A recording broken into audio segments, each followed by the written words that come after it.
hundreds of people on this passenger jet, and most everyone escaped with their lives and unharmed, which is miraculous. I believe the death toll as of this point is 5. It's 9:06. It's time for the launch. Sequence engaged. And here are 3 things in the new year that Debbie wants you to know. Countdown. 3. I want to know, where's winter? Where's the snowfall? It's not in Utah. Just to be clear, it's not here. Yeah, snow levels not looking good. Water levels not looking good at the first of this new year. So we're going to find out today in our 11 o'clock hour. Will 2024 pack the same punch with snow as spring of 2023 did? Okay. We'll get all the details from our weather center in today's show. I still think there's hope. I mean, you look outside right now, it is hopeless. I know it's sad. Everyone that wants to be on the slopes, it's not great. It's icy. But remember last year in January, February, March, April, we had crazy amounts of snow. So, yeah, it's bad now. Doesn't mean it's bad forever. Countdown. 2. Strap in for this wild and twisted story about a teenager, a foreign exchange student living in Utah. He's from China, attending school here. He was cyber kidnapped. The chain of events is just so unreal. So we're going to walk you through them if you missed it over the holiday weekend. First, you should know he's safe, but he could have frozen to death in a canyon in Utah while camping at the direction of someone who played him and his family in China for at least a week. Actors are able to manipulate both a victim and their family into believing that something has happened to the victim. Cyber kidnapping. Brand new term, haven't heard of it before, didn't realize it was a thing.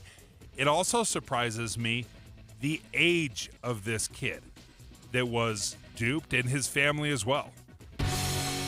Launch. Countdown.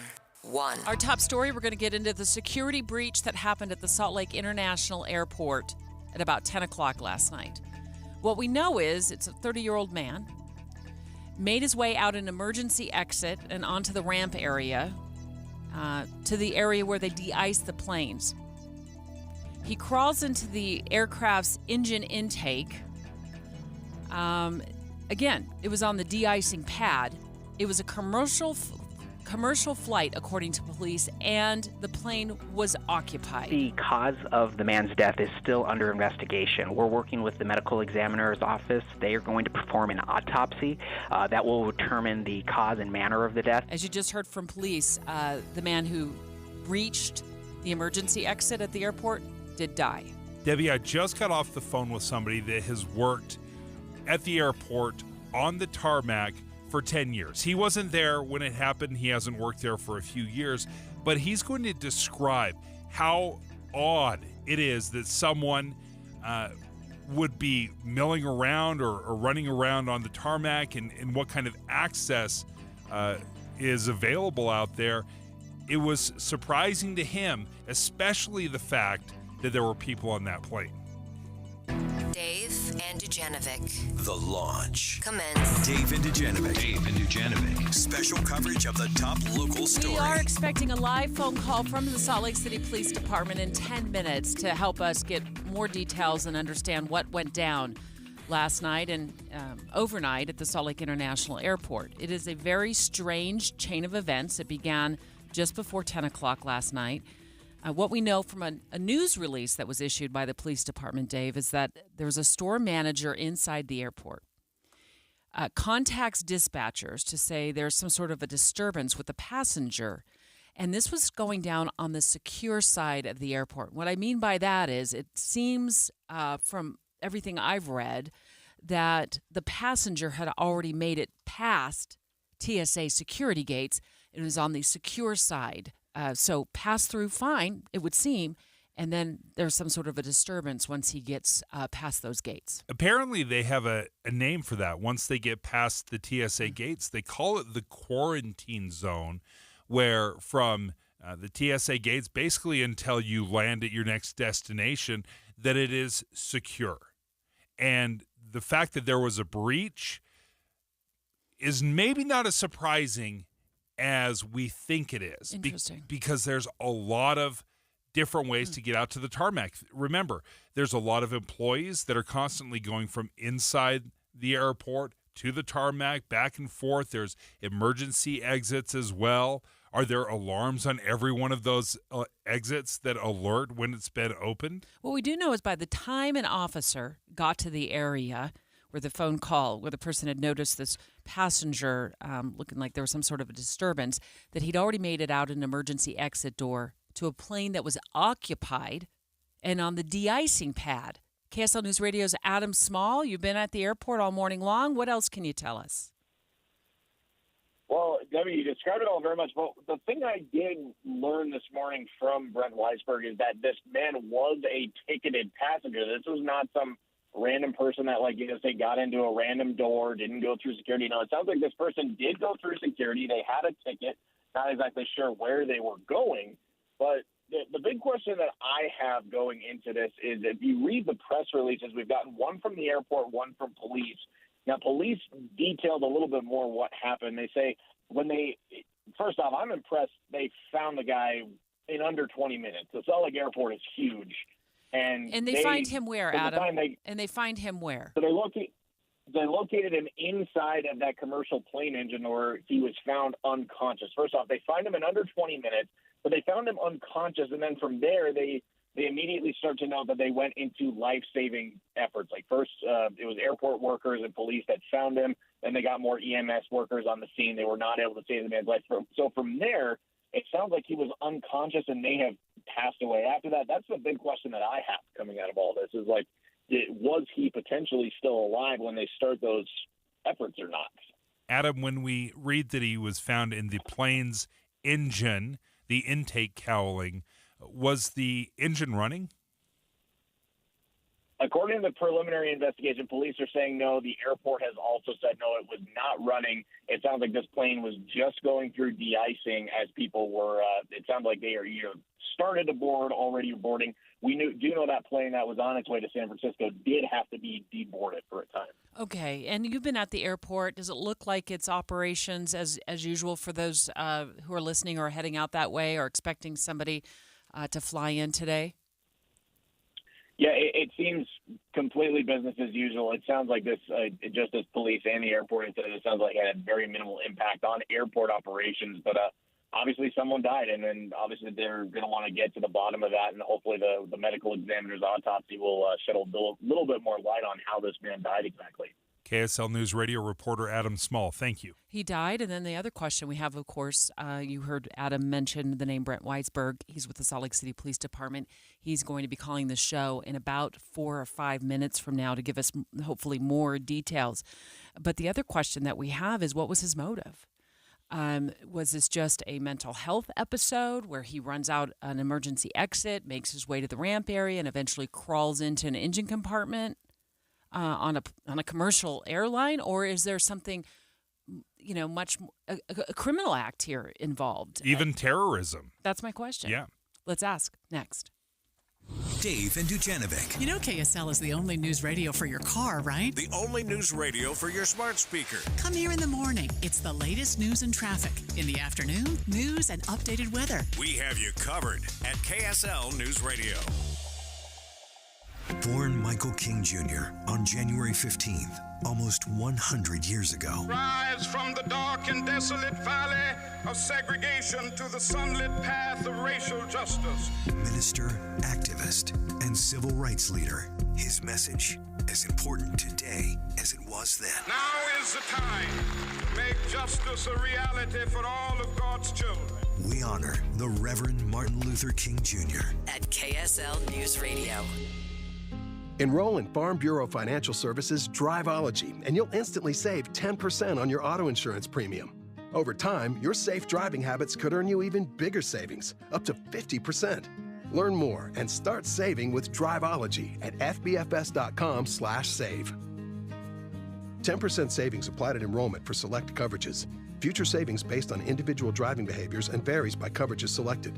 Farm Bureau Property and Casualty Insurance Company, Western Agricultural Insurance Company. When you hire your local CertaPro painters, you get the power of a cut above.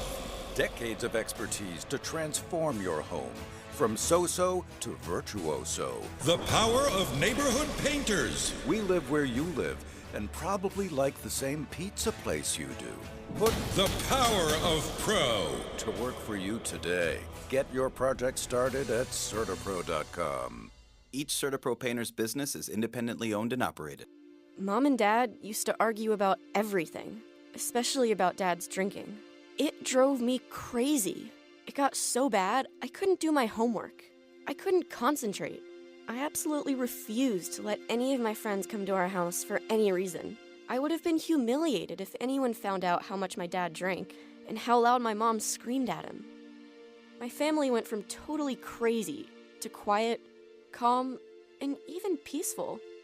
The only thing that happened is my mom started going to Al-Anon family groups. Her relationship with my dad really changed. I asked Mom if she would take me to her Al-Anon meetings, or to Alateen. I wanted to see if I could have a better relationship with my dad. I'm sure glad I did. If someone's drinking troubling you, you might be surprised at what you can learn in an Al-Anon or Alateen family group from people just like you. Call 1-888-4-ALANON or go to alanon.org. At Social Security, we are always thinking of ways to save you time and make things easier. That's why we created My Social Security. Opening a My Social Security account gives you secure access to your personal record and interactive tools tailored for you.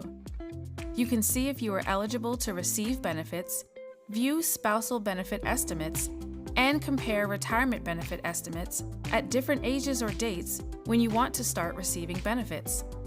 Already receiving benefits? Use your account to change your address, set up or change direct deposit, get a proof of income letter, and more. In most states, you can also request a replacement Social Security card. Save time. Go online. Open a My Social Security account at ssa.gov/myaccount. Social Security, securing today and tomorrow. Produced at U.S. taxpayer expense. Boyd Matheson on the pitfalls of politics. I think the biggest thing we all have to reject is the status quo. We have to reject the kind of politics that have been served up to us and that we've bought into. The biggest question for all of us is, what are we afraid of? And often what we're afraid of is losing power. Politicians often tell us, you can vote for whoever you want, but if you vote for someone other than me, you'll lose power, you'll lose influence. And we have to reject that. Our voting right is our most sacred and fundamental right. Vote for the best person, even if they're not in either political party. Some will try to convince you that's throwing your vote away and the evil, awful other side is going to win because of that. That's what they want you to believe. Because if you're functioning out of a position of fear, we all lose. You'll vote for the status quo, and that keeps the status quo in power. Join Inside Sources with Boyd Matheson, 1 to 3 on KSL News Radio. With the three things you need to know this hour, I'm Tim Hughes. First, a man is dead after sneaking into an inactive plane engine at the Salt Lake City International Airport. Second, the new year means many new laws are in place, including a dating app bill designed to keep users safe. And third, more than 66 DUIs were given out over the holiday weekend. We're going to look for a high today of 43 degrees, and right now in Salt Lake City, it's a chilly 25. Let's get you back to David Dujanovic on KSL News Radio. David Dujanovic. Special coverage of the top local story. You just heard Tim Hughes mention in his news update about this incident at the Salt Lake International Airport. We're going to go in depth right now in just a few moments with the Salt Lake City Police Department. This is a really strange chain of events. It began at about 10 o'clock last night. There's a store manager inside the airport on the secure side after, you get through security, the checkpoint there. That manager contacts dispatchers to say there's this disturbance going on with the passenger. And then eventually a police officer makes it there pretty quickly, actually, to the area.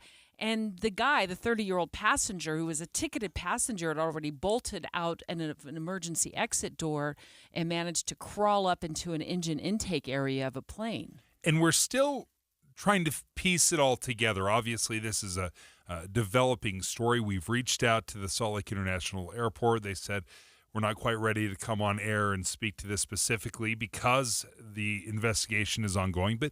But just think of all the agencies that must be involved, Debbie. You've got the Airport Authority, Salt Lake City Airport, the Salt Lake City Airport, Police Department, airline operations, FAA, NTSB. You probably even have OSHA, that deals with work sasafety. Everybody is involved in this. Brent Weisberg, the spokesperson for the Salt Lake City Police Department, live on the line with us right now. This is a horrible way to launch into 2024 out there at the airport, Brent. Thanks so much for joining us. Let's just start. I think the question certainly on my mind, maybe on other people's mind, is a PD looking at this as more than maybe just a mental health breakdown, as somebody who just bolts out an emergency exit door and crawls up into an engine intake? Are you possibly looking at this for even terrorism? At this point, no, we are not investigating this as a terrorism-related incident.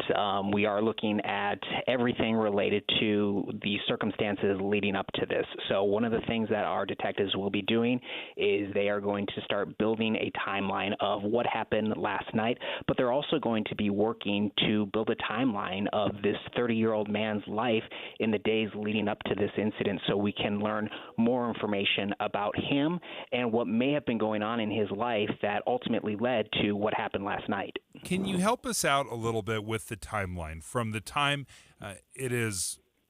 authorities are alerted that this individual is having issues? How long did it take to locate this person?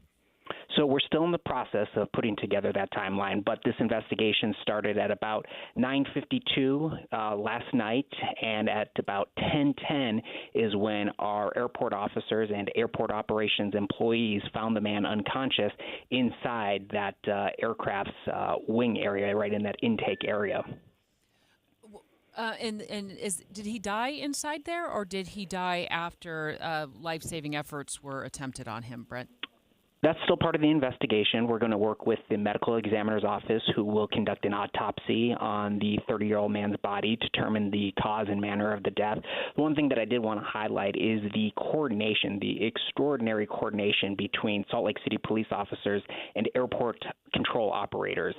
This was a very unusual situation. It's not every day where we have someone accessing the secure area of the airport's ramp area, but the airport operations team did a remarkable job of reviewing surveillance cameras in real time, passing that information to our officers, doing everything that they could to locate this individual. As the search was on trying to locate this individual, did you know that he was outside, or were you looking at the entire airport?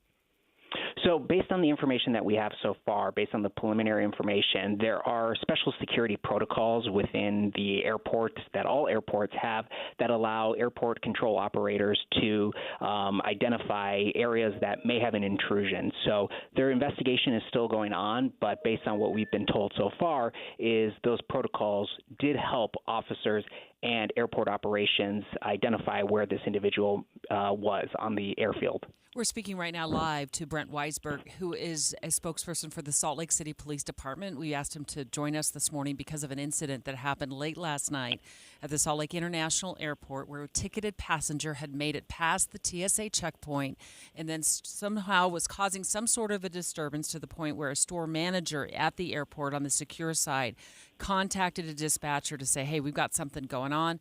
By the time police got to that area, which was pretty quick, it sounds like the passenger had already made his way out an emergency exit door and then climbed into underneath a plane where the engine intake is, and then passed away. They're still investigating how the passenger or the individual, the 30-year-old man, died.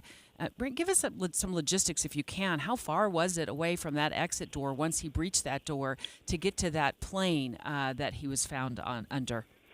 That I don't have the specific information. I know from talking to our officers and the incident commanders out there that it was a distance away from, even for our officers who had to get into their police vehicles and drive to where this aircraft was located on the de-icing pad. How many passengers were on the plane, and do we know whether or not the plane was running?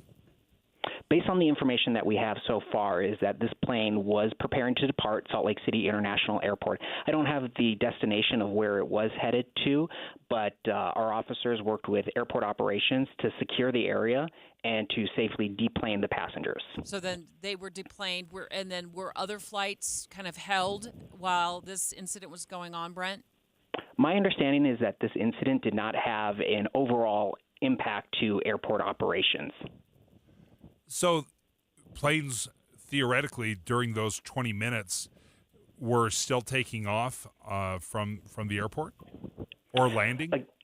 Again, we are in the process of working to build that timeline. I know our officers were working with airport operations. They were in contact with the air traffic control tower, making sure that everyone who needed to know about this incident did. And that's, again, goes to the coordination that we have with our airport partners. We train for all sorts of different contingencies, and we are all operating on the same radio channels. And we know that yesterday they were in communication with one another. Did it seem like he just passed through TSA pretty seamlessly? And then how long after did they start causing this apparent disturbance that was reported to police? That's part of that investigation and that timeline that we're going to develop. We know that this individual did pass the security checkpoint screening from TSA, and from there, that's part of the timeline that we want to figure out. What did this person do? How was he behaving? We're going to go back and look to see if there was any security cameras from within the airport that may have shown his behavior and his demeanor at that time.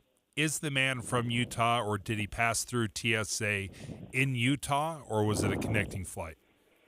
That I don't know. We're working on getting that information at this time. But based on the preliminary information that we have, is he did pass through TSA security on this side. So I know you mentioned earlier, Brent, that this doesn't happen every day. As you know, passengers, we're grateful this doesn't happen every day. But he did get through an emergency exit, it sounds like, and get onto the ramp area, and then eventually crawled up in that plane, of the belly of the plane or the engine of the plane. What will the Salt Lake City Police Department, I'm sure working in concert with the feds, be doing to make sure the airport is secure after an incident like this?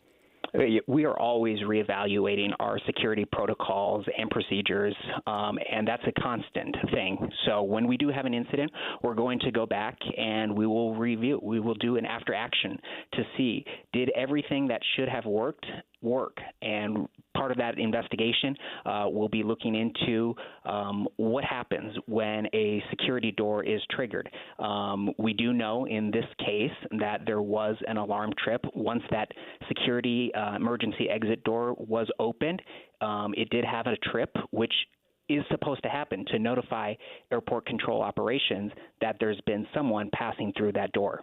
Brent Weisberg, thank you for joining us from the Salt Lake City Police Department. Yeah, thanks for the update. We appreciate it. I'm sure our team of reporters and producers, I can guarantee, will be in touch throughout the day with police officials, authorities, to figure out what new information has been developed after that interview with Brent Weisberg of the Salt Lake City Police Department. If you missed it, you can always, of course, podcast our show. I think it's just an absolutely wild incident at the airport.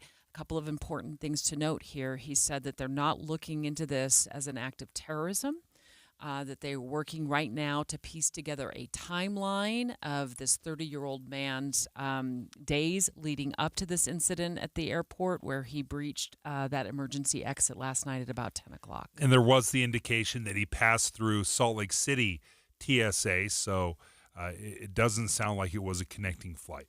Passengers on that flight, where he crawled into the engine intake area, and Dave, you just pulled up a photo of it, had to be deplaned. It was on the de-icing pad. Preliminary information suggests that the engine was not running, although it sounds like that could still be part of the investigation, but that he did pass away, and they're now turning to the medical examiner's office to determine an exact cause of death.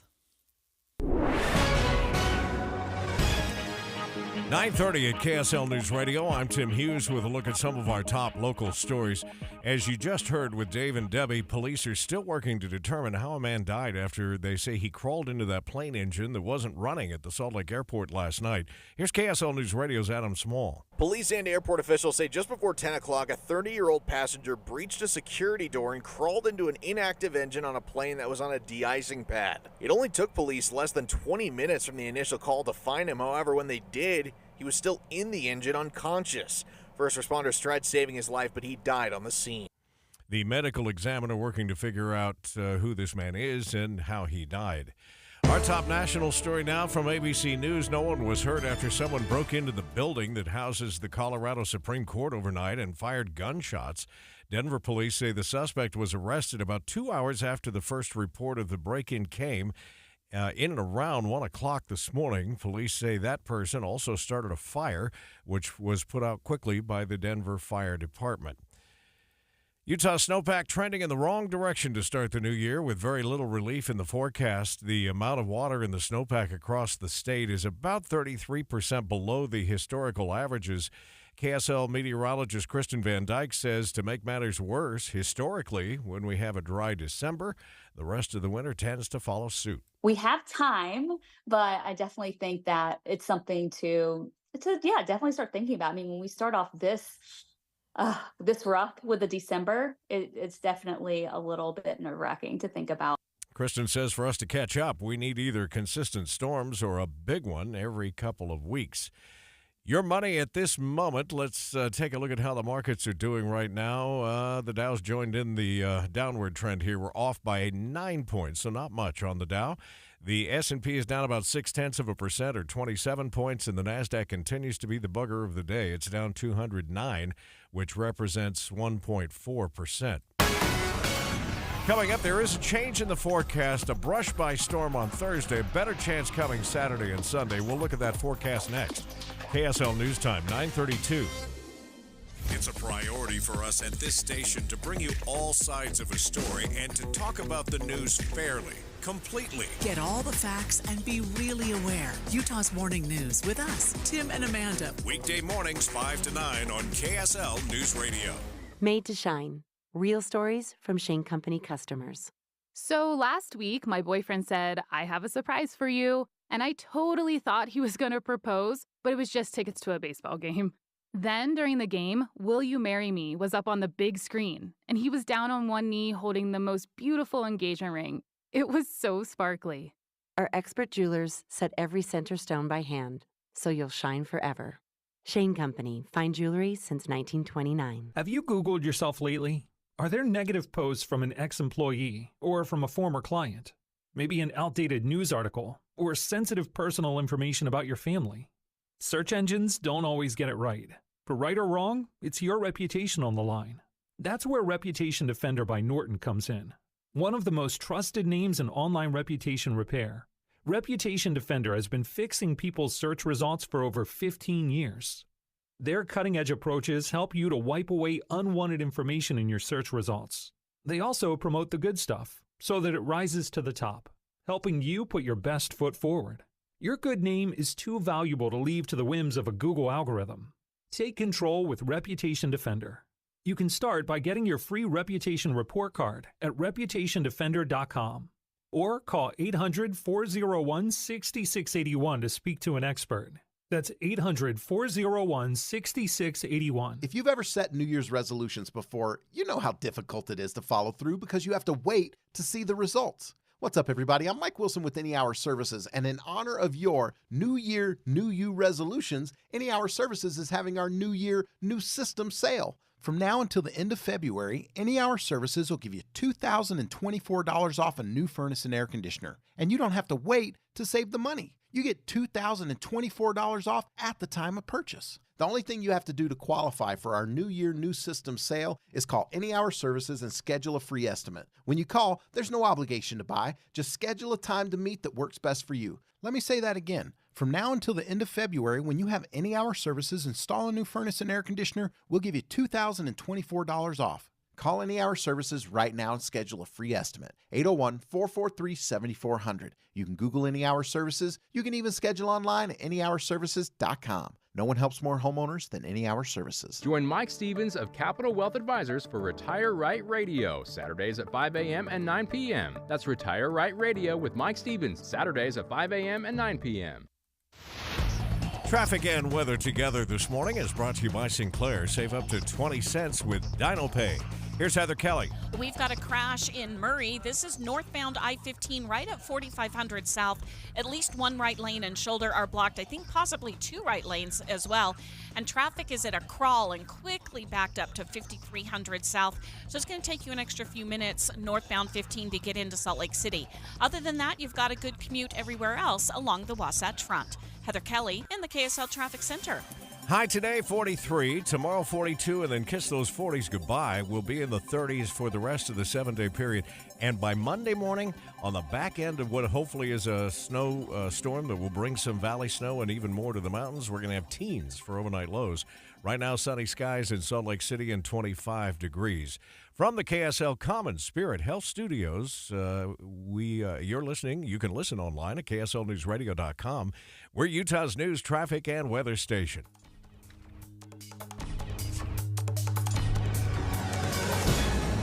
Dave and Dujanovic. As we all strap in for this twisted story about a teenager who's a foreign exchange student from China attending school in Utah, want to remind you, if you're a regular listener of our show at 9 a.m. Monday through Thursday, guess what?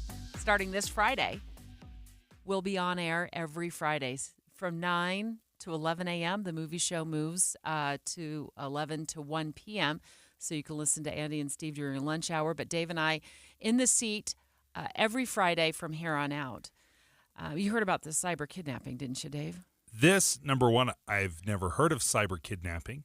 This is a brand new word for 2024, but the story is wild. It is. And it happened in Utah. It was happening over the Christmas holiday, so if you missed it, that's why, because you were out busy doing other stuff. But this incident was unfolding for days on end. And it's just so weird that Dave and I thought, we're going to pick up the story this morning, run with it, and then in just a few minutes, we're going to have a retired FBI supervisor join the show about cyber kidnapping, kind of the red flags to look for, because this is happening more and more. There's a couple of elements to this story, Debbie, that really stand out to me. Number one, the age of this kid. Oftentimes when we talk about, and this happens, we absolutely know of a lot of stories out there where you have people that meet a kid online, they seduce them, they lure them. This is different because of how old this teen is. He's 17 years old. He's living in Utah. So Riverdale police up north end up with this investigation. He's living with a host family. Now, keep in mind, his parents live in China. So he's living with a host family. He's a foreign exchange student, presumably going to high school somewhere in Utah, enrolled in this foreign exchange program. I want you to know, before we start this, he is safe. So if you missed that news coverage over the weekend, just before New Year's Eve, police found him camping, of all places, in a canyon. Just about froze to death if he would have stayed up there overnight. But he did all of this at the hands of these cyber criminals, as did his parents. So these cyber kidnappers were playing both his parents in China and Kai, that's his name, Kai, here in Utah. So let me walk you through what we know, Dave. It's going to take a few minutes because, as you said, the story is just wild. And then we'll get retired FBI Special Agent and Supervisor Carl Schmay to explain to us what we need to look for in red flags when he calls the show. And also, where are these cyber criminals at? Are they in the United States? Are they in China? Are they overseas somewhere? How are they operating? So last Friday, just before New Year's, police in Riverdale hold this kind of, the police were, they didn't know what was going on. So they hold this this vague news conference to say they're looking for a 17-year-old foreign exchange student who's living here in the Riverdale area. He's going to school in Utah. His family's in China, and they've gotten this photo sent to them. And the photo makes it look, the parents get this photo, it makes it look like Kai is being held captive for ransom. And then we later learn, at the direction of whoever's masquerading online as a cyber kidnapper, that the family sends $80,000 to bank accounts thinking that that will set him free. That's the ransom payment. Yeah, gone. Just and you can imagine the panic of the parents that are living in China. Their child is here. I've got a daughter that's living out of country as well. I mean, the amount of panic that would set in. You don't necessarily speak the language. You can't communicate easily. The worst case scenario in your brain is when your child's away is that something happens to them. So you're playing on all the fears. So I can absolutely see where a parent is moving heaven and earth to make a difference. And they're playing both sides. You know, they got to play the parent, and they got to play the student as well. Yeah. So they got to play the 17-year-old. So what is he doing? So back in Utah, he's also kind of acting strange, if you will. But again, bumping into Provo police in the Provo area, an hour and 10 minutes away from Riverdale on December 20th. So now we know this has been going on for days. But when he bumps into police in Provo, apparently he's either too scared or has probably been told something to the effect of, if you say anything, we're going to kill your family. So he's too scared to say anything to Provo police, but they see him with camping gear. They spot him with his camping gear. Or perhaps he's being blackmailed in some way. Could be. Perhaps there's an exchange of photos or pictures. We don't know, but oftentimes people can be manipulated and being blackmailed by some sort of information they might have. So he's spotted in Provo on December 20th. He goes missing from his host family's home on December 28th. So now what we know is this poor kid's been dealing with this for a good 8 days, scared to death. He goes missing, and now police get involved in Riverdale. Okay, so now they swoop in and they're like, okay, what do we got? So they start tracking down bank records, because all they know is they've got a missing 17-year-old foreign exchange student. So they start tracking down bank records. They do some phone pinging, as they can do now thanks to technology, and they manage to figure out, obviously, the Provo connection. They're able to figure out that he's been in Provo and there's this camping gear with him. And then they managed to find out that he's been to the Brigham Canyon area, the City Canyon area up there, Brigham City Canyon. So I don't know if he was going up there and checking out places, or that's where his cell phone was currently pinging from, or what. But thank goodness they were able to do some pinging, because they eventually come upon him in the canyon area getting ready to camp overnight with no good heat source. I think he had like a heat blanket or some sort of a warm blanket and a sleeping bag. Barely enough food, hardly any water, and several cell phones with him. And they check him out. Thankfully, he's fine. Several cell phones. Oh, yeah, they got several. So, yeah. So they think that somehow he's probably instructed to go buy cell phones. Yeah, by the these are all burners. kidnappers. They're being used. Yeah. Right. And I'm sure what the cyber criminals are hoping for is that they can continue to milk this for more and more money out of the parents. But what they probably don't know at this point, and maybe they do because maybe they're watching the news and they see the news conference on, Friday saying they're looking for this kid. But what they're probably hoping for is just to milk more ransom money out of the parents or other family members. So they do think the phones were used to somehow carry out the kidnapping. But this is just flat scary. I mean, first of all, thank goodness they found him in time. And he didn't camp out there for days on end, because we know how cold it can get in the canyons, even without the snow. We're still getting temperatures well below freezing. And then you've got these heartsick parents in China who don't know where in the world their child is. Do we know where the host family is in all of this? I don't. I think they live in Riverdale. And they had heard him, they told police they had heard him getting ready for school or getting ready to leave the morning that he was reported missing.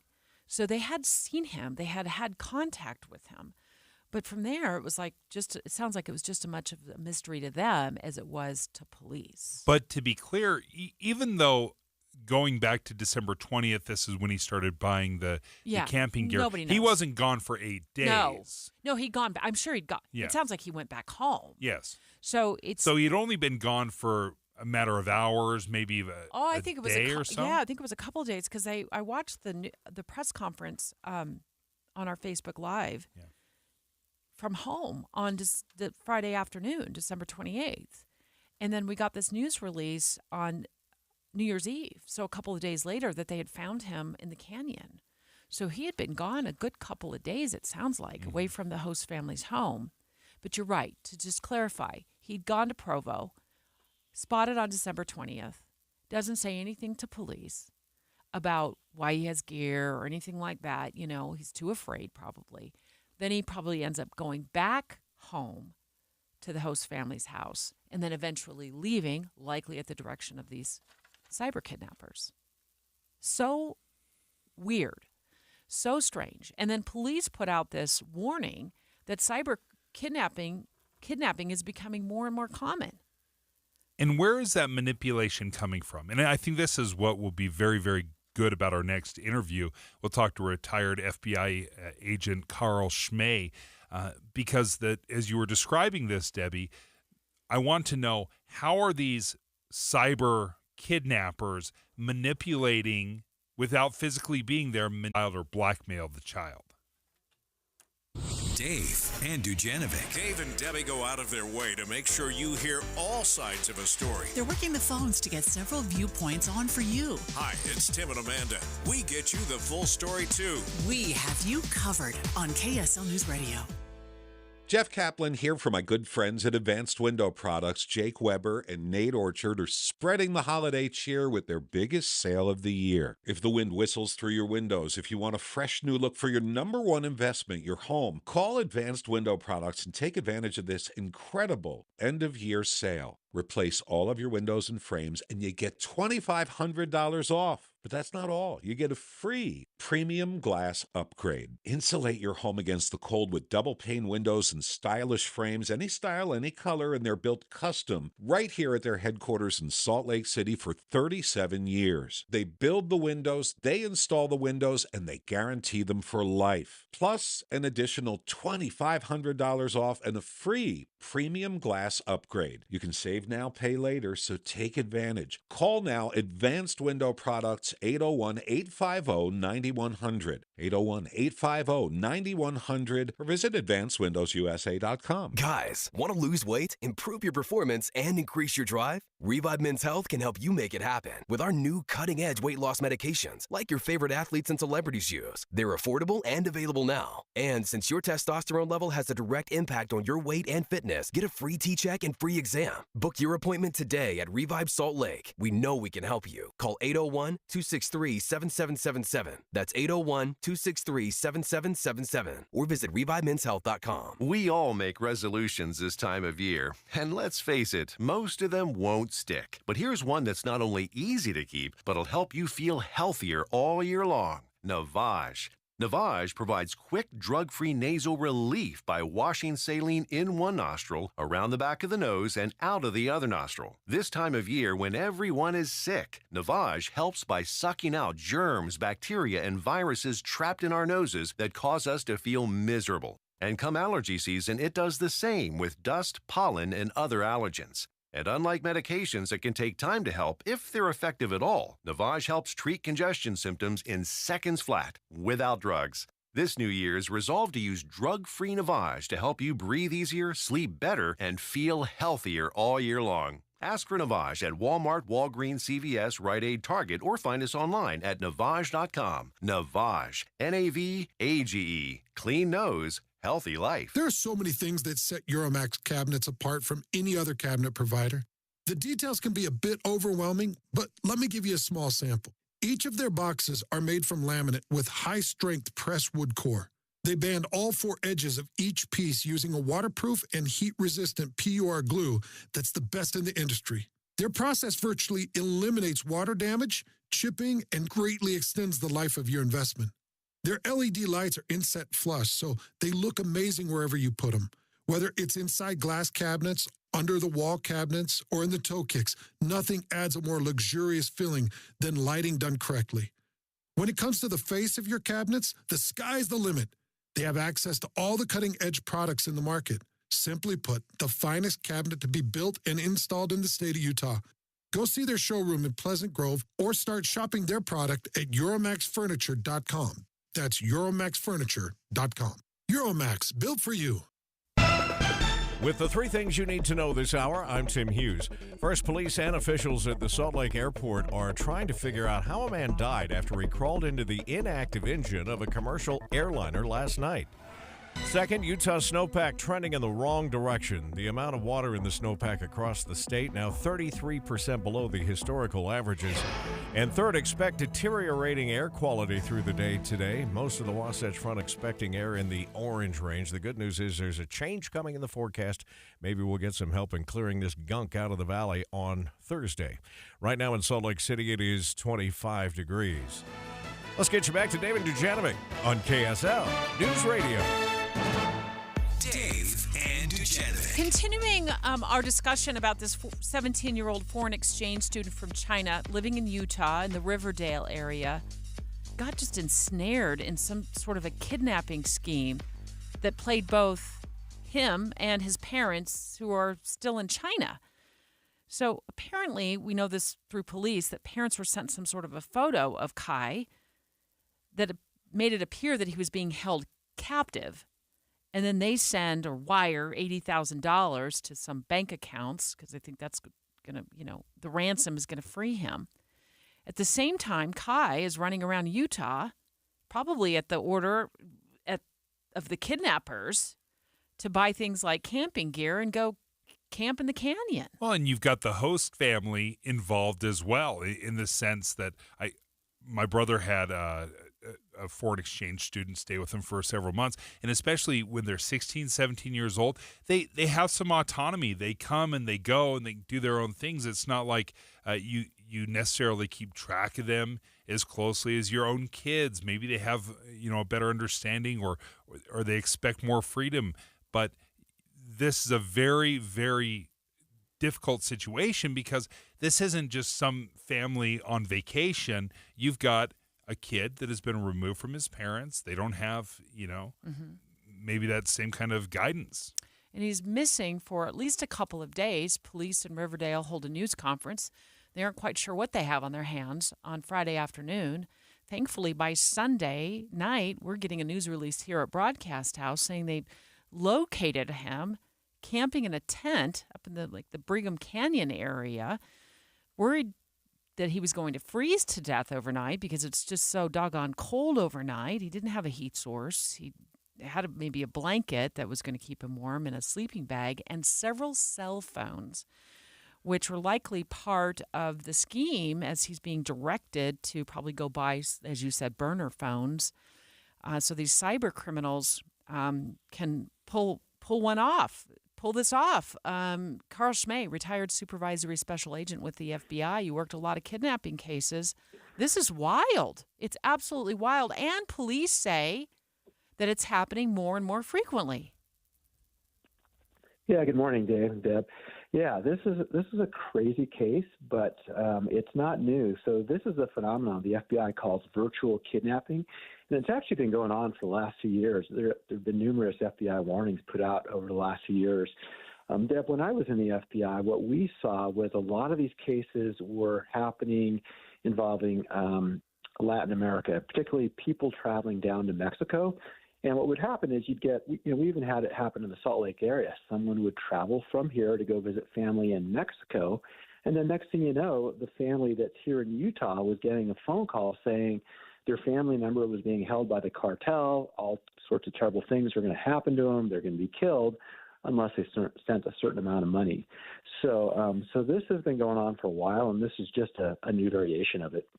I think what stands out to me, Carl, is it's the fact that the kidnappers were in contact with both the parents and the child, kind of manipulating both of them. What are some of the ways that these virtual kidnappers will use and manipulate the child?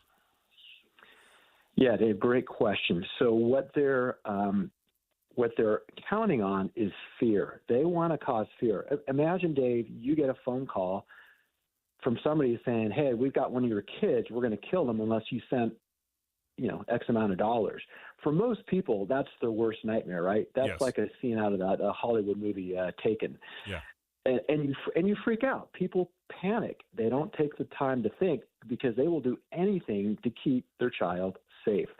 And so, in some of these cases that I saw involving Mexico, the person that was traveling in Mexico, it was kind of similar in that they were told to go isolate themselves, usually in a different hotel room. So they weren't camping out in the mountains, but they would isolate themselves in a different hotel room. So what needs to happen is that if you are the person getting that phone call, first take a breath. Okay, don't panic, which is hard given what you're hearing, but take a breath.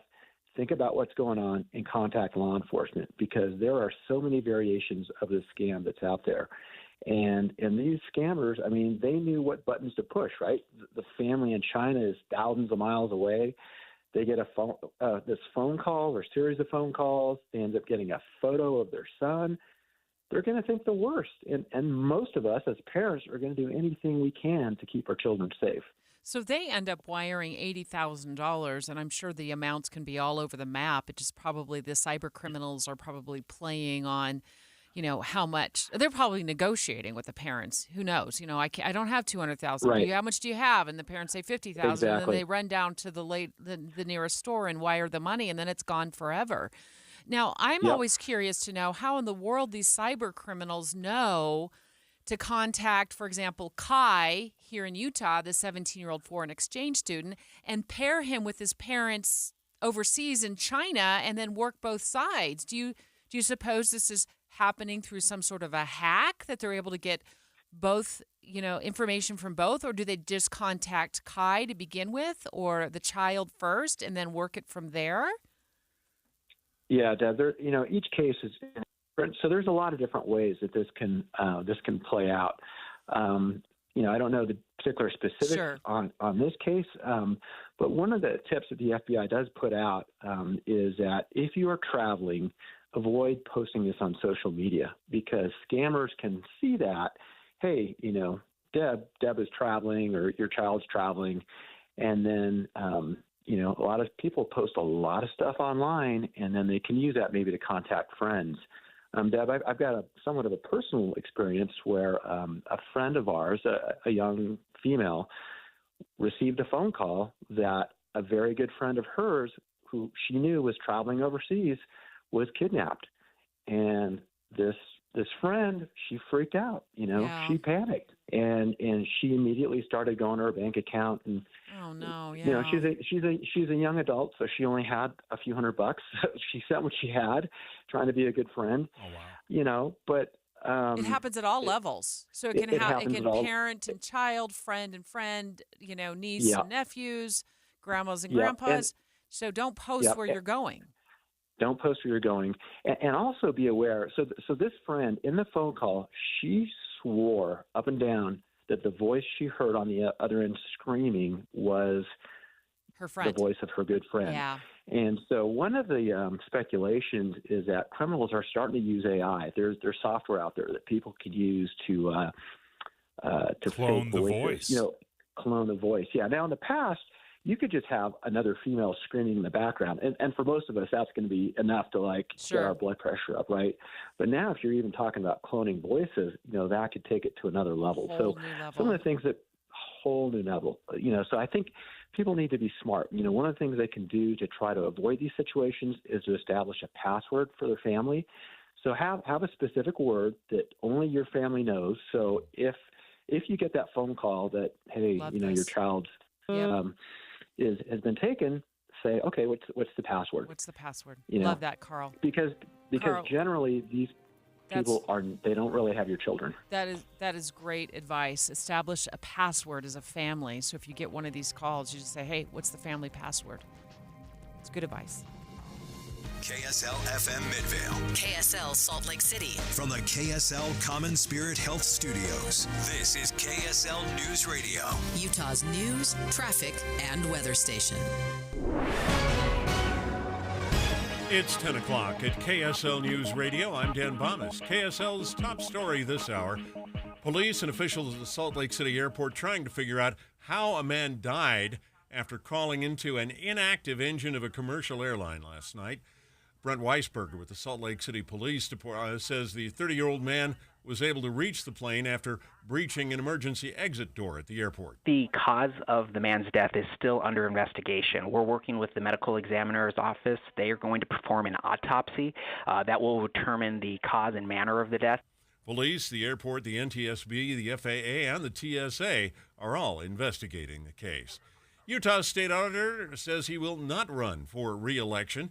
In a news release just sent out this morning, John Dougal said he will finish up his term when it ends a year from now, but will not seek a fourth term. He said he believes 2 to 3 terms is the right length of service for a state auditor, and he thinks term limits can help accountability. Our top national story this hour from ABC News. The crew of Japan Airlines Flight 516 being hailed as heroes today after they managed to safely evacuate 379 passengers and crew from their burning plane. It burst into flames after colliding with a Coast Guard plane landing at the Tokyo airport.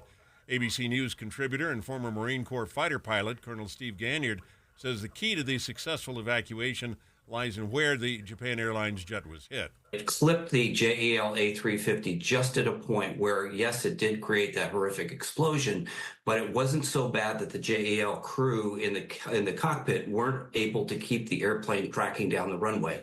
And that is the key to why this was a successful evacuation of all the passengers on board. 5 of the 6 crew aboard the Japanese Coast Guard plane that hit the airliner were killed.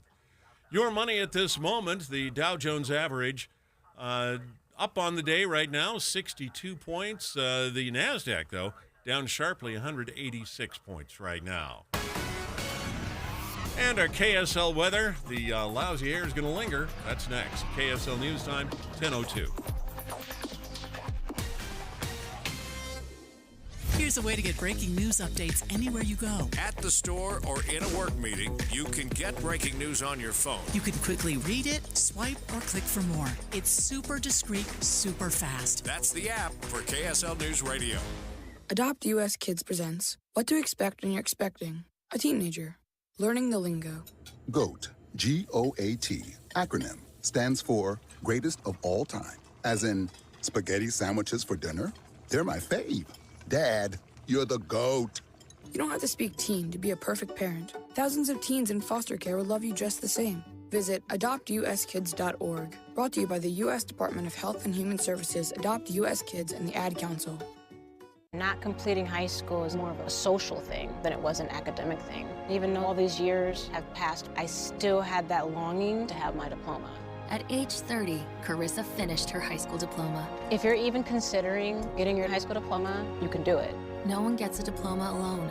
If you're thinking of finishing your high school diploma, you have help. Find free adult education classes near you at finishyourdiploma.org. That's finishyourdiploma.org. Brought to you by the Dollar General Literacy Foundation and the Ad Council. When you choose Performance Automotive in Bountiful, you're choosing selection, convenience, and exceptional service. 4 locations: Performance Ford Lincoln, Performance Honda, Performance Toyota, and Ford Truck Country.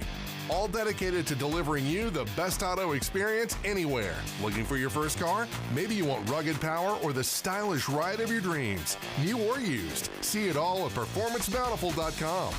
PerformanceBountiful.com. Jeff Kaplan. I'm originally from New Jersey.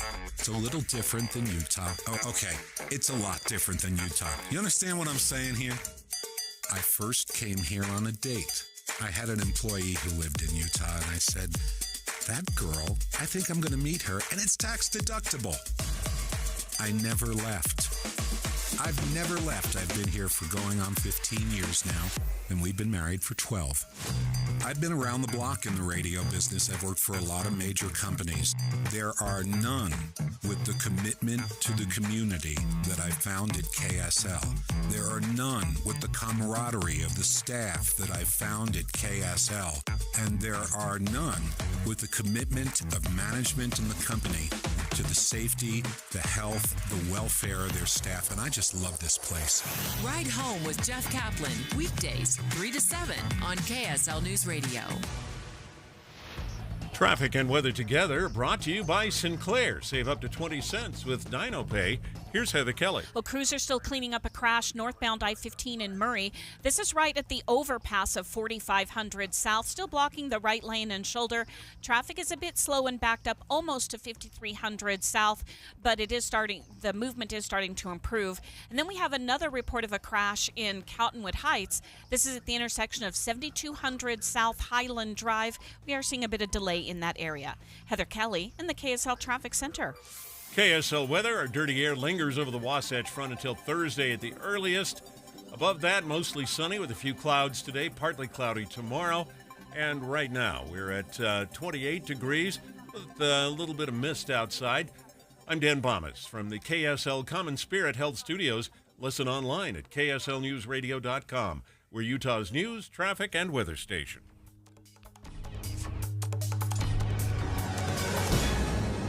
Dave and Dujanovic, your morning companions for talk, analysis, and key perspectives on Utah's biggest stories on KSL News Radio. You ever hosted one of those like New Year's Eve parties where friends just stick around, they don't leave, and they're still there, and they're still there? This is kind of what reminds me of the Republican primary. Big party, everybody's invited. Yeah, and they're just like... Everyone stays too long. Now you're all a drain. You're all a drain. But in less than 2 weeks, we'll have a better idea of who's going to bubble up to the top. Iowa caucus, January 15th. It does play a really important role in figuring out who will be on November's ballot for president. We know who's going to be there for the Democrats, but this one really matters for the Republicans. We hope some will drop out of the race well before Iowa or in Iowa or after Iowa. Here's Florida Governor Ron DeSantis making his pitch to Iowa. Donald Trump is running on his issues. Nikki Haley is running on her donors' issues. I'm the only one running on your issues. So Iowa doesn't send out a primary ballot. A lot of states, we've done that in the past. So you're not going to mail it in or drop it off. Instead, they hold these caucus meetings. You know, you love the caucus meeting where you go actually to the neighborhood. You have to show up. Oh, okay. Yeah, exactly. They have to show up and decide who they want on the ballot. Now, what's very interesting about this is what we're going to do here in Utah. We're not going to do the mail-in ballot anymore for the Republican primary. We're going to have a caucus night, very similar to Iowa. Giddy up. That's right. Stay too long, eat all the Smokies. Liz Landers, ABC News correspondent. Happy New Year, Liz. Happy New Year. How are you guys? Good. I think I'm actually kind of looking forward to not only the Iowa caucus, but to the November 2024 so we can get this party over with and send everybody home. What do you know about Iowa? Well, let me just tell you this. We're 13 days out from Iowa, but we're 307 days out from Election Day 2024. So just mark that off your calendar slowly. Hold my horses. Okay.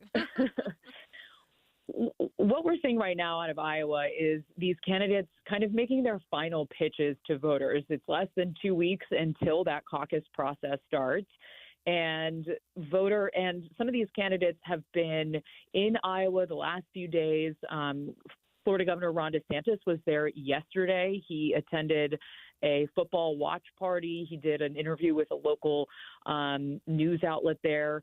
And we've also seen Vivek Ramaswamy is in Iowa right now. He has 6 different events there in that state today. We have an updated list of several different events that former President Trump has that will be coming up in the state of Iowa, too. So it's really crunch time for these candidates. They're trying to persuade every eligible voter that they can in that state. And as you guys were talking about, the caucus process is a really unique and grassroots look at American democracy.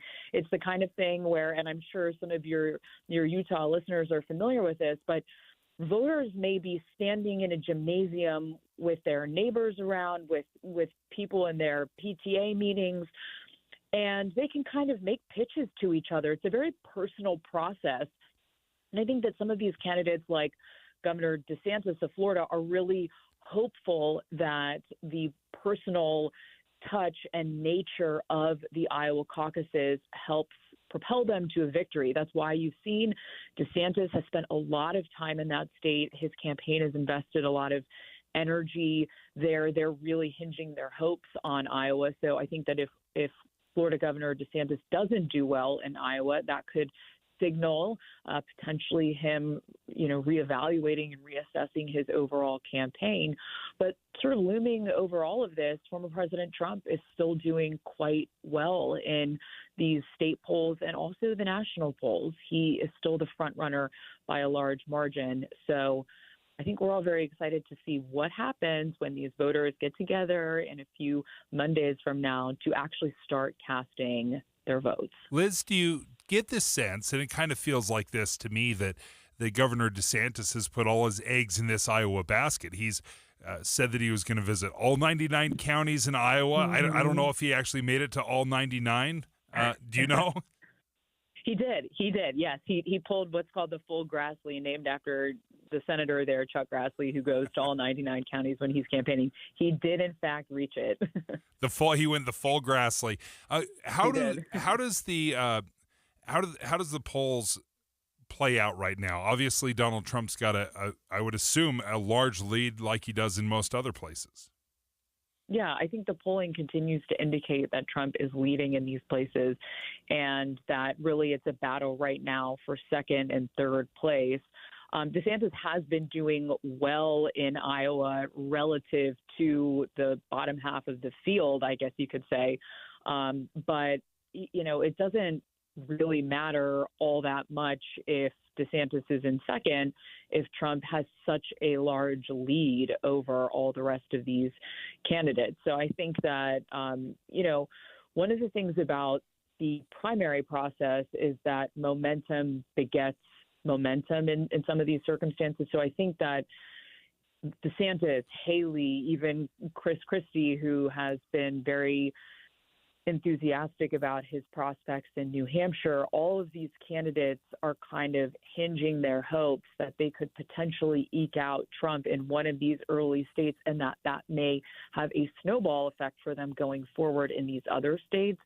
I think after 2016, I am not in the business of making predictions anymore, but if you do look at some of the polling right now, it seems that it would be unlikely that any of these other candidates would be able to unseat Donald Trump in Iowa, New Hampshire, or South Carolina. We just have such a limited amount of time, Liz, but I do want to ask you, I saw I'm going to call it an unforced error by Nikki Haley a couple of days ago in New Hampshire, where she was asked by somebody in a crowd at a town hall what I thought was just a basic American history question about what sparked the Civil War, and the answer is, quite frankly, slavery.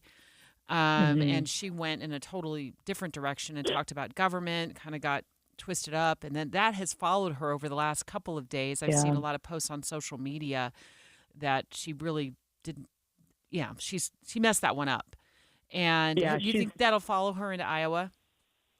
Absolutely. It seems like she's really having to play cleanup on those comments. And she did really immediately the next day. She went on a talk radio show and said, yes, of course it's about slavery, but it was also about big government and a few other things that she talked about. I mean, this is an issue that Nikki Haley has dealt with for years now. I lived in South Carolina in 2015 when the Mother Emanuel shooting happened there. There was a whole debate in the State House when she was governor about taking the Confederate flag down from the South Carolina State House.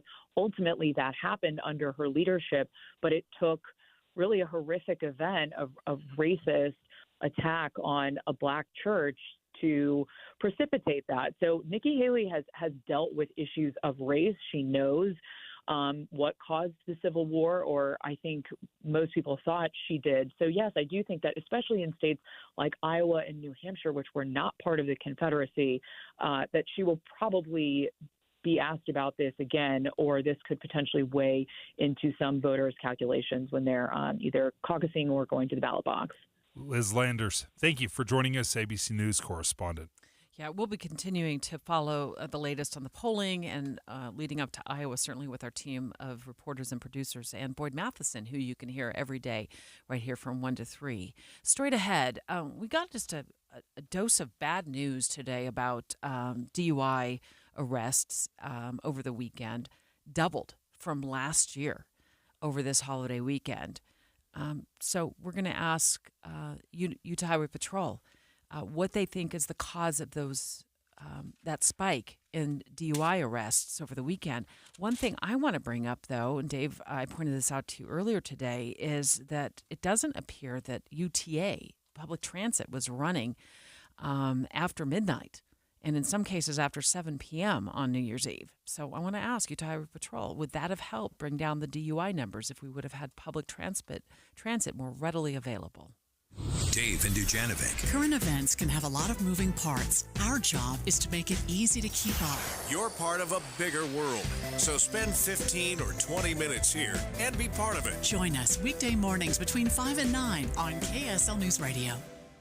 We're just days away. State lawmakers are already hard at work on a number of bills, making decisions that affect you. Utah's 2024 legislative session starts in January. Get updates on every bill with Tim and Amanda mornings and Jeff Kaplan afternoons. Eye on the Hill 2024 on KSL News Radio.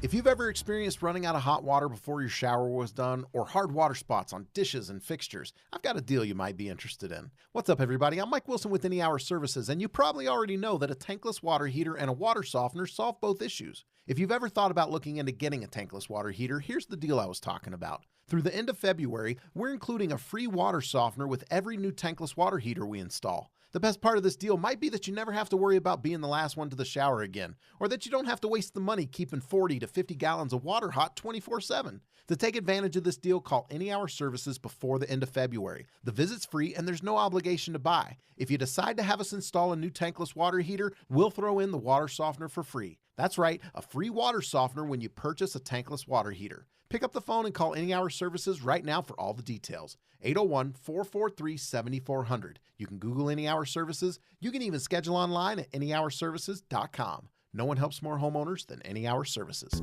Matthew. Huh? Oh, sorry. It's okay. I just need you to listen to me. I know that a lot of times, Mom, it might not seem like I'm listening to you, but I am. I hear you. And what you say really does matter to me. I mean, let's be honest. No kid likes rules, but I get why we have them. I hear you, and I know it's because you care. All the talks we've had over the years, including what you've told me about not using alcohol and other drugs, they stick with me. And believe it or not, they really do make a difference, especially at times that matter most. Hey, want a drink? No thanks, I'm good. So thank you, Dad, for talking and preparing me for what's ahead. Thanks, Mom, for never giving up and always being my biggest fan. Thank you for letting me know what you expect, so I can try to meet your expectations. Thank you for talking. For more information about talking with your kids about underage use of alcohol and other drugs, visit underagedrinking.samhsa.gov. Millions plan for retirement online. Estimate your future benefits, apply for retirement, and manage your benefits all from the comfort of your home. And give yourself the freedom to do what you want offline. Social Security's online services help put you in control with secure access to your information anytime, anywhere, allowing you to spend more time with family, friends, or simply just enjoying the day. Social Security, securing today and tomorrow. See what you can do online at socialsecurity.gov. Produced at U.S. taxpayer expense. I'm Dave Cawley, investigative journalist and host of the podcast Cold. In October of 1985, a woman named Cherie Warren left work at a busy Salt Lake City office to meet her estranged husband at a downtown auto dealership. She never made it home. Cherie's car surfaced weeks later in Las Vegas. In the parking lot of a hotel casino. No one knows how it got there. Strange. It was strange. Both Cherie's estranged husband and her boyfriend raised suspicion for investigators. I kind of thought that he might have done something. But no arrests were ever made. In Cold Season 3, we dig into double lives, make new connections in the case, and examine the difficulty raised by reasonable doubt. We want answers just as much as anyone else. They have creeps like that now too, so nothing's changed. That's the new Cold Season 3, The Search for Cherie, now available anywhere you get your podcasts. With the three things you need to know this hour, I'm Dan Bonas. First, police are trying to determine how a man died who had climbed into the engine cowling of an airliner at Salt Lake City's airport. The engine wasn't running. Second, Utah's state auditor won't run for re-election. John Dougal's serving his third term. Third, the crew of a Japanese airliner who evacuated almost 400 passengers and crew from the burning plane being hailed as heroes. Right now, 28 degrees in Salt Lake City. And back to Dave and Dujanovic on KSL News Radio. Dave and Dujanovic. We've been reporting this morning that 66 people were arrested for driving under the influence in Utah over the New Year's weekend. That is double what the Utah Highway Patrol reports from last year. Double. And just wrapping my head around that, 66 people. If that's who was caught and arrested, how many more people were out there, and how many tragedies were averted because they were arrested. Now, I was driving out of Logan yesterday. It seemed like everybody was pulled over. Every Really? 15 feet there was a cop. It pulled somebody over. Yesterday was New Year's Day. Yeah, so I saw a lot of police action going on, and just about every football game I was watching, Debbie, had some version of this commercial. Hi. I can tell. I can tell. I can tell. I can tell. And if you didn't know, driving high is a DUI. Now, I did not watch a single football game over the weekend, so tell me what caught your attention about that PSA. I think the I can tell it is quite telling. The idea that so many people that are driving high, that are driving under the influence, they don't recognize it themselves, but the people around them, they can tell. And I think as that commercial wrapped up, it was a police officer that is looking at this person and saying, yeah, I can tell you're high. And that's, if you're driving high, you're impaired, that's illegal. Not just alcohol, but also prescription pills. Marijuana. Yeah. Hard drugs. There's a whole variety of substances that could put somebody under the influence. Yeah. Sergeant Cameron Roden with the Utah Highway Patrol. Wow, 66. That's double over last year. That's a lot of arrests for DUI. It is. And I actually pulled the numbers this morning just to get the most updated. We actually had 70 that we were arrested between Friday and New Year's Day yesterday. So very busy weekend for officers. They wanted to make sure that they were out there in force to remove anybody, as you guys mentioned, before they caused a problem. And they did a great job. They had a lot of presence out there over the weekend. Are we seeing anything? Is there a common DUI? Is it primarily alcohol? Is it pills? Is it marijuana? What are we seeing? Well, we do see, most of the attention goes to alcohol, but we do see close to half of our DUIs involve drugs, and a lot of them actually involve both alcohol and drugs. So it's something that everybody needs to be aware of, especially just knowing that it's not just alcohol. There's other things too that can impair your ability to drive. Is this like an automatic get a ride to jail kind of offense in Utah? So if you're caught for DUI, you're automatically booked and fingerprinted? For the most part, yes. It's an offense that can be booked into jail, your car impounded. So it carries a lot of financial strain for individuals that get caught that way. That's why there's the national mobilizations trying to get people, that messaging that you talked about, trying to get people to think twice before they do it. Make that sober ride home, make that plan well in advance. So, and if you're on some type of prescription medication, make sure that doesn't impair your ability, because the likelihood of you getting arrested and going to jail or causing a very serious crash are pretty high. I'm sure you've heard all the excuses, but what's the most common excuse you hear? As far as driving impaired, there's overconfidence in their sobriety. They feel like they're okay. That's why our message is make the plan before you start drinking. Don't mix drinking and driving. If you have that plan in place, you already know how you're getting home. But if you get to the point where you've already been out, had a few drinks, you have that overconfidence, then a lot of times that their judgment is already impaired and they make that decision to drive home. Now, I think some people would argue that Utah's laws have a very, very small, what's a 0.05, that after just a few drinks that you could be over the legal limit, and would argue that the law here in Utah is too strict. What would you say to that?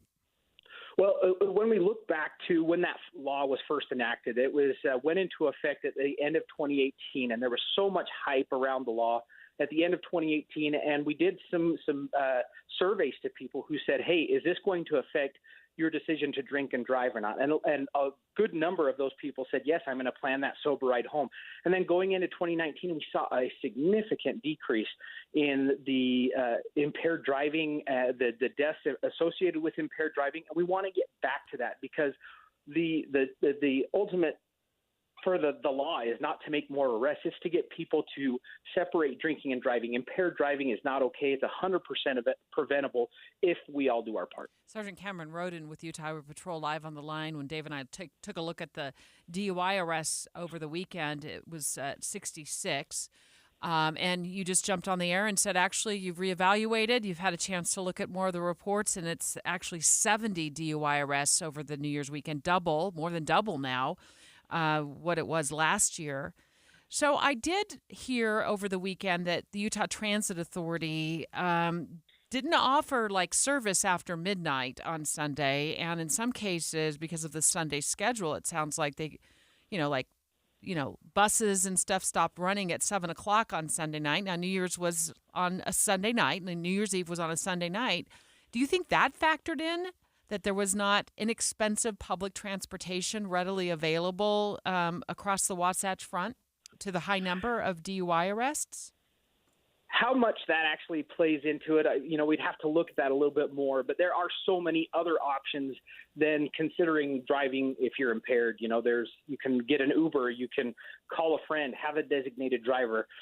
So we can't, saying that was the sole factor. There's a lot of options for people to get home safely. I just wonder though if coordinating with UTA on a holiday weekend, where we know that DUI arrests are going to happen, would lead to more of a preventative step as opposed to, a reactive step where you catch the drivers after they've already gotten in the car. And thankfully, nobody got killed this weekend.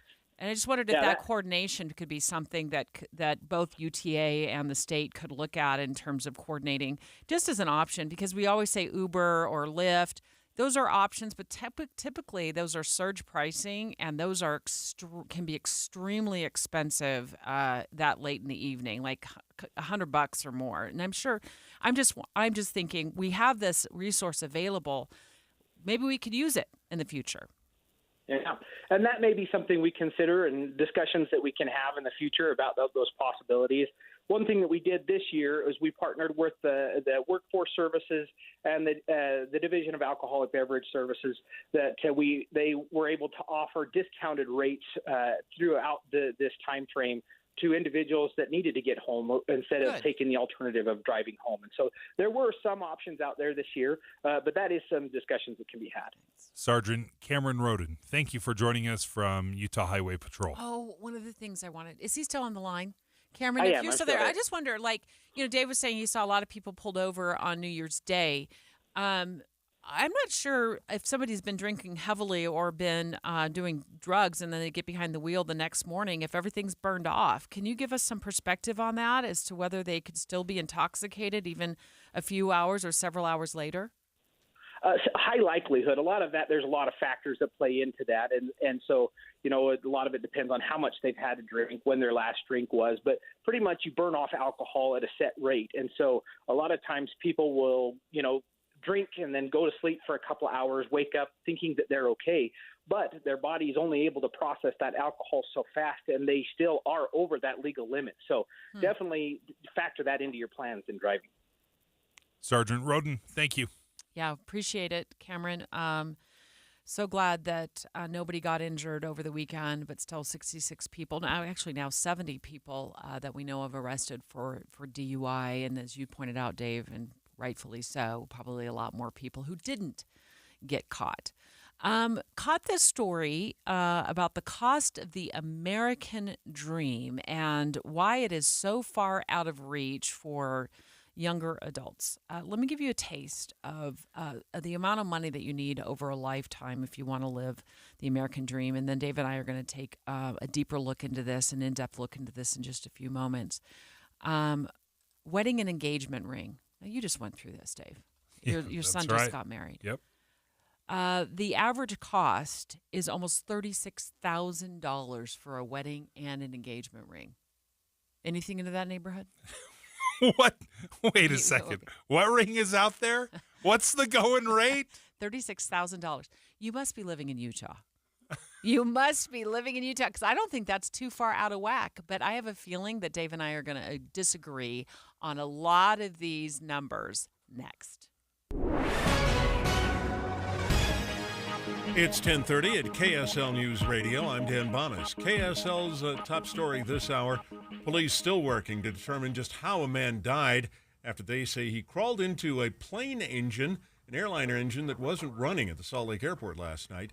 KSL News Radio's Adam Small has details. Police and airport officials say just before 10 o'clock, a 30-year-old passenger breached a security door and crawled into an inactive engine on a plane that was on a de-icing pad. It only took police less than 20 minutes from the initial call to find him. However, when they did, he was still in the engine unconscious. First responders tried saving his life, but he died on the scene. Medical examiner working to figure out just who he was and how he died. The airport, police, and several other agencies investigating as well. Our top national story this hour from ABC News.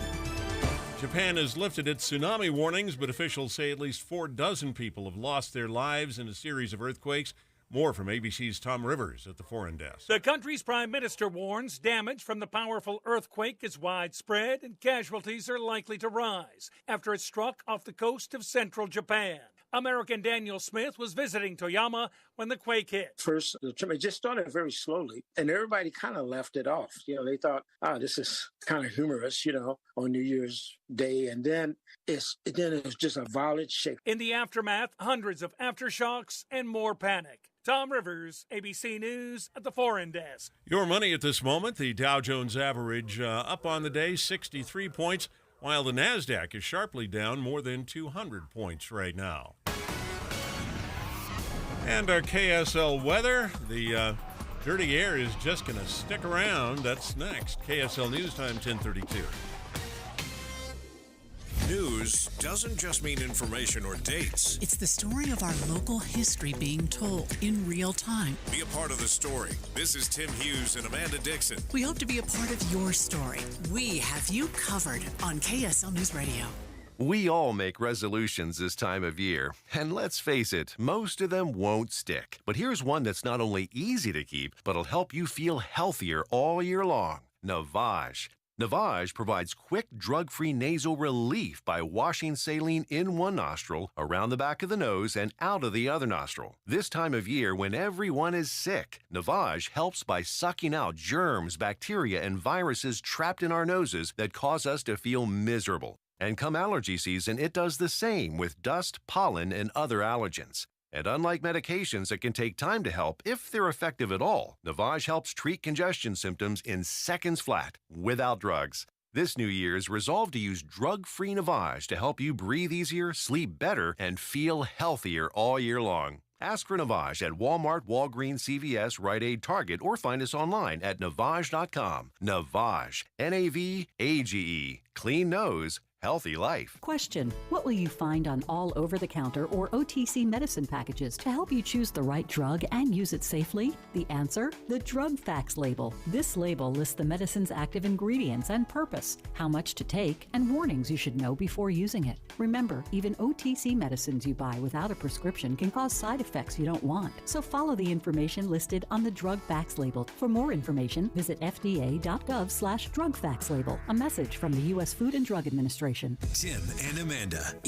We've been doing this, 30 years, Tim? We know that the news can be heavy. We know that it can be difficult sometimes to listen to or understand. But that doesn't mean that we're supposed to live in that down place every day. We learn the news, we're educated so we can take care of our families. But then, you know what? We go out and have a good day. Well, I think both of us come from the standpoint, and we have families. We have kids that are coming up different ages. Yours are younger than mine. Mine are grown adults. But we always try and look for the bright side. I think because Because we all want to have that in our lives. And it's there. There is a bright side. There is a bright side out there, and so we look for those opportunities each day to hopefully send that message to you, even if it's not directly, in words, that at least in sentiment, things are going to be okay. Do you know what I like to tell people? The news is the exception, not the rule. So if there's violence in the news, that's the exception. The rule is most of us are safe and happy and doing okay. Amen. Utah's Morning News between 5 and 9 on KSL News Radio. Traffic and weather together brought to you by Sinclair. Save up to 20 cents with DinoPay. Here's Heather Kelly. Well, the earlier delays we had northbound I-15 in Murray are gone from an earlier accident that has also been cleared, so all your lanes are open. No problems on the east or west side belt routes, I-80 through Parleys Canyon or coming out of Twilla County. But if you're up further north in Utah, up around Brigham City, we still have a bit of fog. Don't miss the amazing Utah Auto Expo, January 12th through 15th at the Mountain America Exposition Center. See the newest cars, trucks, electric vehicles, all in a non-selling environment. AutoExpoUtah.com. Heather Kelly in the KSL Traffic Center. KSL weather. The polluted air just lingers till Thursday at the earliest. Then we may see some snow showers and an increasing chance of snow for the weekend. Mostly sunny above that haze today with a few clouds and highs in the low 40s. Right now, 28 degrees and mostly sunny. I'm Dan Bonas from the KSL Common Spirit Health Studios. Listen online at kslnewsradio.com. We're Utah's news, traffic, and weather station. Right on the money. Special coverage with Dave and Dujanovic. It's 2024, so we've already set our New Year's goals, right? And for some of our adult kids, or maybe you're just an adult, you're going to dip into the American dream this year. So you're going to think about buying a house.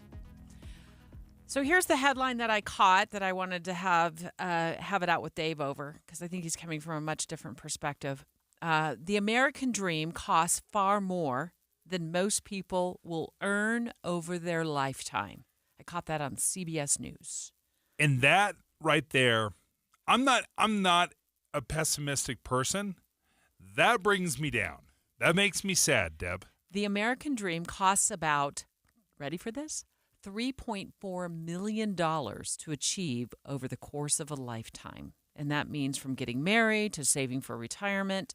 And we're going to break it all down with some numbers thanks to Investopedia in just a moment. Okay, so when I see these numbers, and it's very easy to just think, I'll never get there. I'll never make $3.5 million over my lifetime. That is, if you start breaking that down year to year, that is a huge salary for a number of years.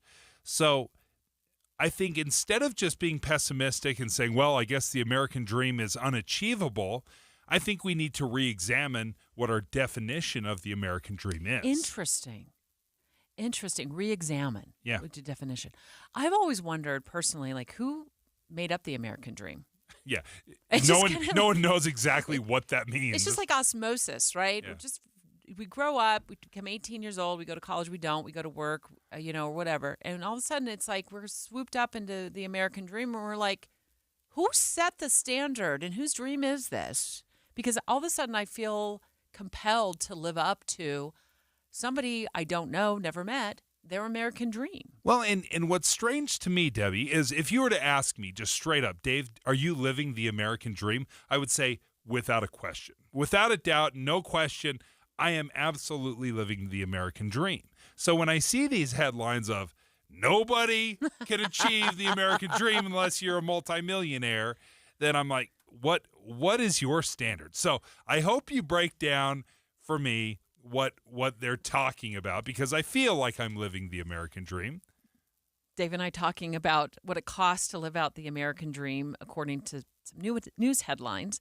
And we know people are setting up their New Year's goals. And so we thought this would be a great time to talk about money.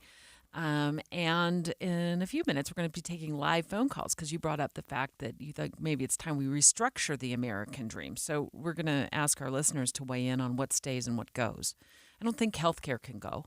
So let's start there. Let's start with healthcare. Okay. Average out-of-pocket costs for people with healthcare And that's why I got to figure out if this is annual costs or if this is over the lifetime. Yeah, this has got to be annual. Annual. Yeah. Is $5,700. Okay. I think that's in the ballpark of what You people think pay yearly. Well, that's usually about the deductible if you have health insurance, right? $6,000 for a family deductible. Maybe it's $8,000. Maybe it's a little more than that if you do have other types That's of healthcare. $500 a month. Yeah, and if you have a family of 4 or 5, somebody's always breaking an elbow or a finger, right? All the time. Right? Especially during flu season where we just basically live at the doctors. So, you know what I said? Healthcare. I meant to say hospital birth. Average out of cost for people with healthcare is $5,700 if you give birth at a hospital. So $5,700. Yeah. Still about the same. You know what? They both actually work. Yeah, they both work. Wedding and engagement ring. Now, this is one we're going to disagree on. This is hilarious. $36,000 on average. You said that with a straight face, and I'm so proud of you. Yeah. 36,000. No, you Look, don't. I think in Utah, we get away with, and I did a very inexpensive wedding. I invited hundreds of people. Hardly any of them talk to me anymore. I don't know. Didn't think it had anything to do with the wedding. It's just that's what you do when you're getting married. You invite everybody. You think you're going to be friends for life, and then, a year or two later, they just, hey, I was invited to your wedding. Oh, you were? I haven't heard from you since. Okay, so wedding and engagement ring. I think an engagement ring could be several $1,000s, and I think outside of the state of Utah, it is not unheard of to have a $25,000 or $30,000 or $35,000 wedding. That is eye-popping. That's the engagement ring. I don't know. What does an engagement ring go Isn't it for right now? supposed to be like 2.5 months worth of salary or something like that? Isn't that the threshold? Yeah. 2 months worth of salary. Is it? I did not do that. $1,500 for my wife's wedding ring, which she still wears today. We're still married 20-something years. Apparently, buying the $10,000 wedding ring was not the deal breaker for the Noriega. Raising 2 children to 18 years old, 2 kids only. So, Dave, you'll have to double this. Yeah. $500,000. $576. Now, $576,000. Sorry, my goodness, I'm off today. $576,000. So let's just round up to $600,000 per kid. For a couple kids. Yeah. So I think the reason I believe this, or the reason this makes some sense to me, is when you have children, that means you have to have a larger house. You have to have a bigger car that guzzles more gas. You spend more on food. They have to do things. Oh, apparently, yeah, you got to buy Xboxes and then Nintendo Switch. Pay $10,000 a year to join that baseball league. Oh, do not get them involved in baseball. That's a money suck. Dave and I talking about the $3.5 million that Americans apparently need over their lifetime to live the American dream. We've got over the hospital birth, the wedding and engagement ring costs, raising 2 kids to 18 years old, which costs almost $600,000, so $300,000 per kid. 10 car purchases. This is cracking me up. Number one that you said, lifetime. 10 car purchases. Okay. Over a lifetime. I think this is about right. 10 car purchases over a lifetime will cost you in the neighborhood of $275,000. You don't agree with that? No. Not even your kids, not even close. You bought cars for your kids. Yeah. You bought more than $1,500 for a car. More than one car for yourself over your lifetime, more than one car for your significant other over their lifetime. Oh, I'm not doubting that there's 10 car purchases. The idea that I'm going to spend $250,000 on cars. I have a 2009 smart car in my driveway right now, Debbie. So you think that's overreaching? Oh my goodness. I want to know it. If that's the standard. It's like $27,000 per car. And you're buying 10 of those? over your lifetime. Holy moly. How long does a car last? Well, in your case. 20 years. 20 years. 25 years. For the rest of us, we're like, at 10 years, we're like, maybe we should think about getting rid of the crank windows. Okay, so in part, Debbie, this goes to my point, though. Sometimes we have to re-examine what the American dream is. And if your standard is, I've got to buy 10 cars at $30,000 a pop to, quote-unquote, achieve the American dream, well, then that's where we need to redefine what it means to live the American dream. Do you want to take phone calls? I love it. 801-575-TALK. That's still our number in 2024. 801-575-TALK is the number to call. You're not going to believe what pets are going to cost you. You will not believe what the American dream says you have to pay for Fluffy. So do you not get a pet? Is that how you restructure the American dream? I'll tell you this right now. If this is what it costs to own a pet, there will no longer be pet owners in America. Like, if this is a real number right here. With the cost to take your Fido to the vet? Absolutely. I think, okay, we'll talk about that number in just a moment. But how are you restructuring your American dream so you can afford to financially, like, one day get to retirement? 801-575-TALK, 801-575-TALK. Looking forward to your live phone calls. The first round of live phone calls in 2024, straight ahead. Dave and Dujanovic. Here's a trick to podcasting at work and getting all the Utah news you love. Download the KSL News Radio app. The podcast for Utah's morning news and Dave and Debbie are right there. Dozens of podcasts a day. That's the app for KSL News Radio. Is there a better time than January 2nd to start a new little resolution? Of course there isn't. It is the perfect time. New year, new you. That's what Fed Up Kitchen's promise is. It's already launched. It's a great chance for you to get into their meal programs. It's so easy. All it is you go and you pick up your meals at Fed Up Kitchen, which have been expertly prepared in their own kitchens. You pick it up, or you can arrange for delivery at fedupkitchen.com, and then you put them in your refrigerator, and when you're ready to eat, you pull them out, you heat, and you eat. Yeah, it's very, very easy to use, healthy meal prep service, and that I think is the key for me, Debbie, is the healthy meal prep service, because there's a million different ways we can get calories in our body, and it's usually the drive-through, and it can be very expensive and very unhealthy.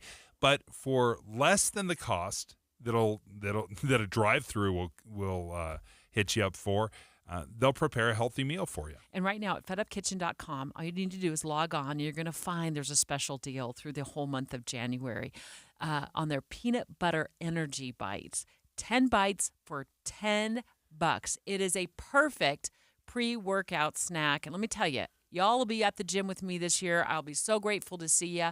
And you'll need these pre-workout snacks to keep you tied over. So check out fedupkitchen.com and make sure you click on those deals for those peanut butter energy bites. 10 bites for $10. Oh, this cold. Honey? Honey? Honey, you need DayQuil Severe Honey. DayQuil Severe Honey gives you powerful cold and flu symptom relief with a honeylicious taste, because life doesn't stop for a cold. Okay, I'm ready to go. Now I'm getting a cold. Honey. Try DayQuil Severe Honey for powerful cold and flu relief. DayQuil Severe with honey flavor. The daytime coughing, aching, stuffy head, fever, honeylicious, power through your day medicine. Use as directed. Keep out of reach of children.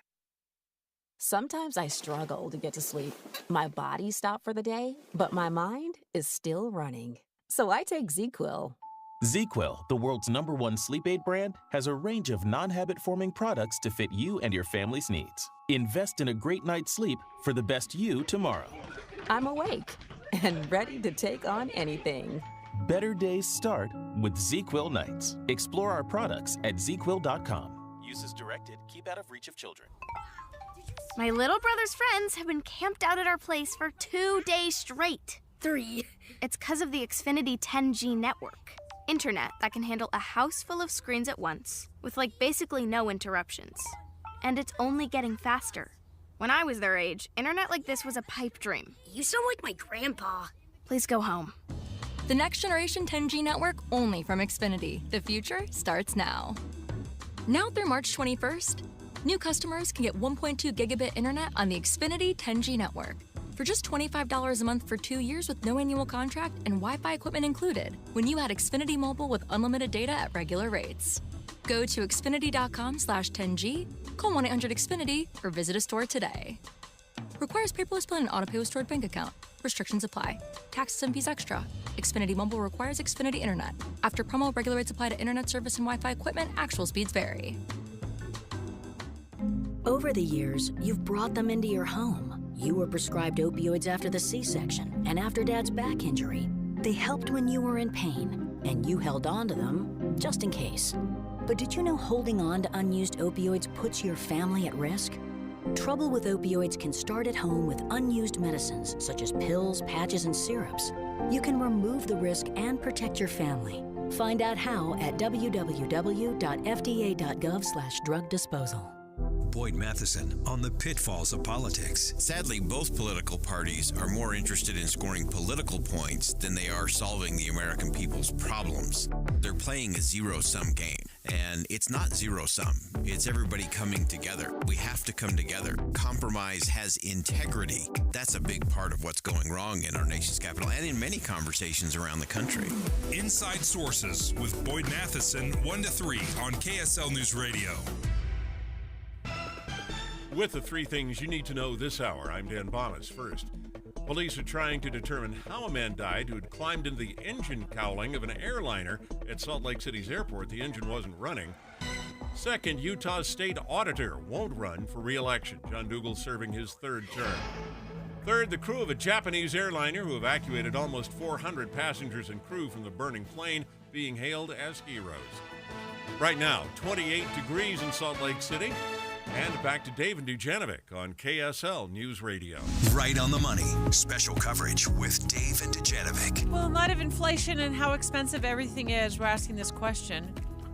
801-575-TALK is the number to call. Are you restructuring your American dream based on the cost of everything? Dave and I just went through the list. A hospital birth is almost $6,000 out of pocket, even if you have health care. So maybe you're rethinking having more children. I mean, cost of raising 2 children to the age of 18 years old is almost $600,000. 10 car purchases over a lifetime is almost $300,000. Dave and I got this list off of Investopedia, taking your live phone calls in just a minute at 801-575-TALK. And I think the important part of this for me as I look at this, Debbie, and I'm sure these numbers, they didn't pull them out of the air, right? This is what people or many people are paying, like $36,000 for a wedding and an engagement ring. That to me was shocking. And I think we do need to re-examine what the American dream is, because this is hopeless. If I've got to cough up $36,000 to put for my daughter's wedding, like there's just no way. And if it's going to cost me, and this is the one that that I didn't believe. Pet care over the life of, well, not just a pet, but over the years, if you are a pet owner, you could pay, are you ready for this? $70,000 to care for your pet. Like, I would never own a pet. Well, that's pets. So pets. I would never own a pets. So assume that you've owned a pet since your early adult years, and then you go off into the sunset. That number seems high, though, right? Heather Kelly from our traffic center. Normally, you are on the air reporting to us about traffic accidents and slowdowns, but you just popped your head in and said, before my life as a traffic reporter here at KSL News Radio, I was a vet tech. Yep. So walk us through and walk Dave through why the cost of pet care is so doggone expensive. Well, if you are a dedicated pet owner, you are going to go in every year for a checkup, their vaccines, and that's when they're young and they only need to go in once a year. About the time they hit 7 or 8 years of age, you now should be going in twice a year, getting blood work, full panel of blood work, because you're going to see changes in their kidneys, their liver. Pets age 7 years to every 1 of ours. So imagine if you didn't go to a doctor for 7 years, what changes could happen in your body. And then if they do start having illnesses, then you're putting on special food. You've got medications you have to give them. Sometimes it requires more intensive medical care surgery if they have a broken leg. Or, I've assisted on a ton of surgeries where the dog ate somebody's underwear and now all the elastic wrapped around their intestines, and it was a 7.5-hour surgery to unbind all that. So a lot of people don't have pet insurance, or in some cases, the breeds aren't covered under pet insurance, depending on what their predisposition is to like hip problems or other sorts of problems. I remember when my dog Riley, we were just playing fetch in the backyard. I mean, it was just innocuous, beautiful day. Everything's perfect. And he stepped in a hole that had been dug by another dog that I hadn't seen. And I'd covered up a bunch of holes, but not that one.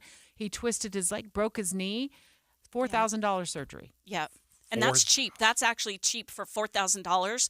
If you get a special board-certified pet surgeon, you're talking like $8,000 or $9,000 for that surgery. Wow. So when I say $70,000, you could spend $70,000 on pets. You believe that number? Oh, yeah. I think that's low, actually. Heather. And that's just for one animal. So that's how I'm restructuring my American dream. And my daughter and I just had this conversation last night. I said, Mom is not getting another animal. Right. This exactly. is it. I mean, I'm pushing towards 60 now. I've had all of the rescue animals that I think one woman can have. And I've loved them all. But now I'm just financially, I want to start making sure I'm set for eventual retirement one day and some more travel. I had 2 cats that just passed last year. And one of them, I was spending $400 a month just on that one's care.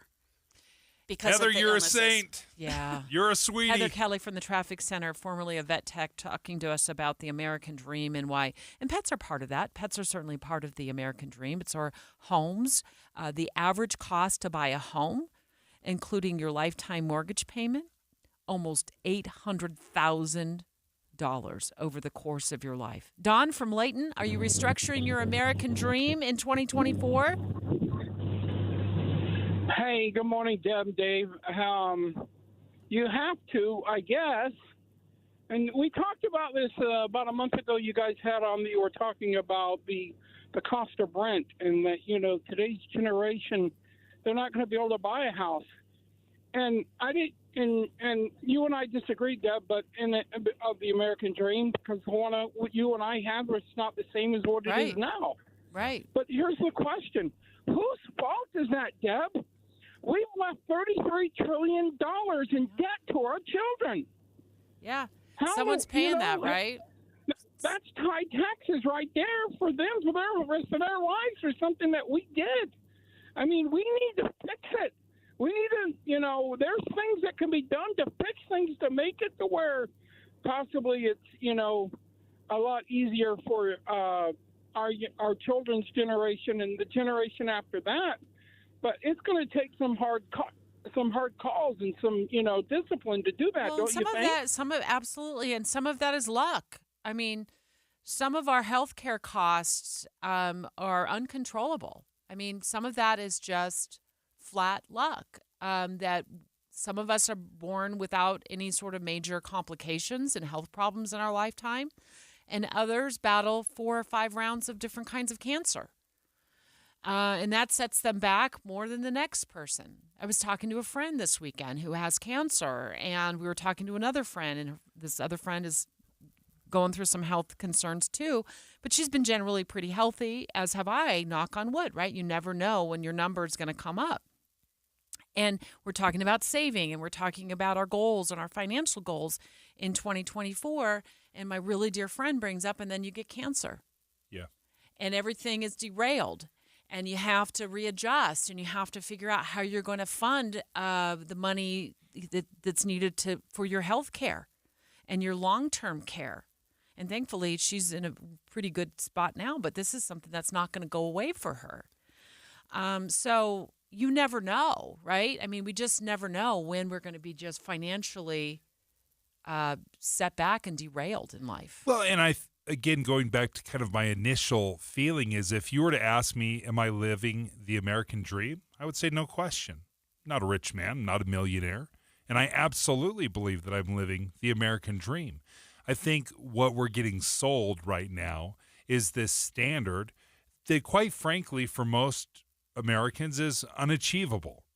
If you've got to make $4 million over the life of your career to live the American dream, I think it's an unfair expectation to heap upon people. Where I think if we can lower our expectations, maybe we don't buy 10 new cars at $30,000 a pop, then we can be completely and totally happy. I think this quote-unquote American dream is pretty greedy, quite honestly, when I look at it. Greedy, yeah. Could have a great point there, Dave, is just readjust, downsize the scope of the dream. Next, new year, new deadline. Speaking of debt and Congress, The clock is ticking on lawmakers.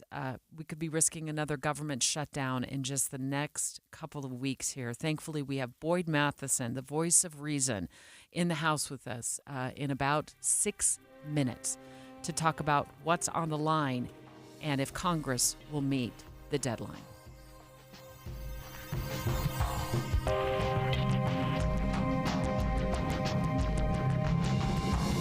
KSL FM Midvale. KSL Salt Lake City. From the KSL Common Spirit Health Studios, this is KSL News Radio. Utah's news, traffic, and weather station. It's 11 o'clock at KSL News Radio. I'm Dan Bomas. KSL's top story this hour. Police investigating 2 deaths in Uintah County they believe are connected. The Naples Police Department found a 42-year-old man after a fire in his home, then to be called to a care facility where a 72-year-old woman had been shot. Police believe the deceased man shot the woman, who happens to be his mother. Utah's snowpack is trending in the wrong direction to start the new year with very little relief in the forecast. The amount of water in the snowpack across the state, 33% below historical averages. KSL meteorologist Kristen Van Dyke says to make matters worse, historically, when we have a dry December, the rest of the winter tends to follow suit. We have time, but I definitely think that it's something to definitely start thinking about. I mean, when we start off this rough with the December, it's definitely a little bit nerve-wracking to think about. Kristen says for us to catch up, we need either consistent storms or a big one every couple of weeks. Our top national story this hour from ABC News. Police in Rochester, New York, trying to find out why a man driving an SUV full of gasoline containers crashed into another car outside a New Year's Eve concert. Michael Avery was killed along with 2 people in the rideshare vehicle he hit. Chief David Smith says they don't have evidence of terrorism. Yesterday, a search warrant was executed on the hotel room rented by Michael Avery.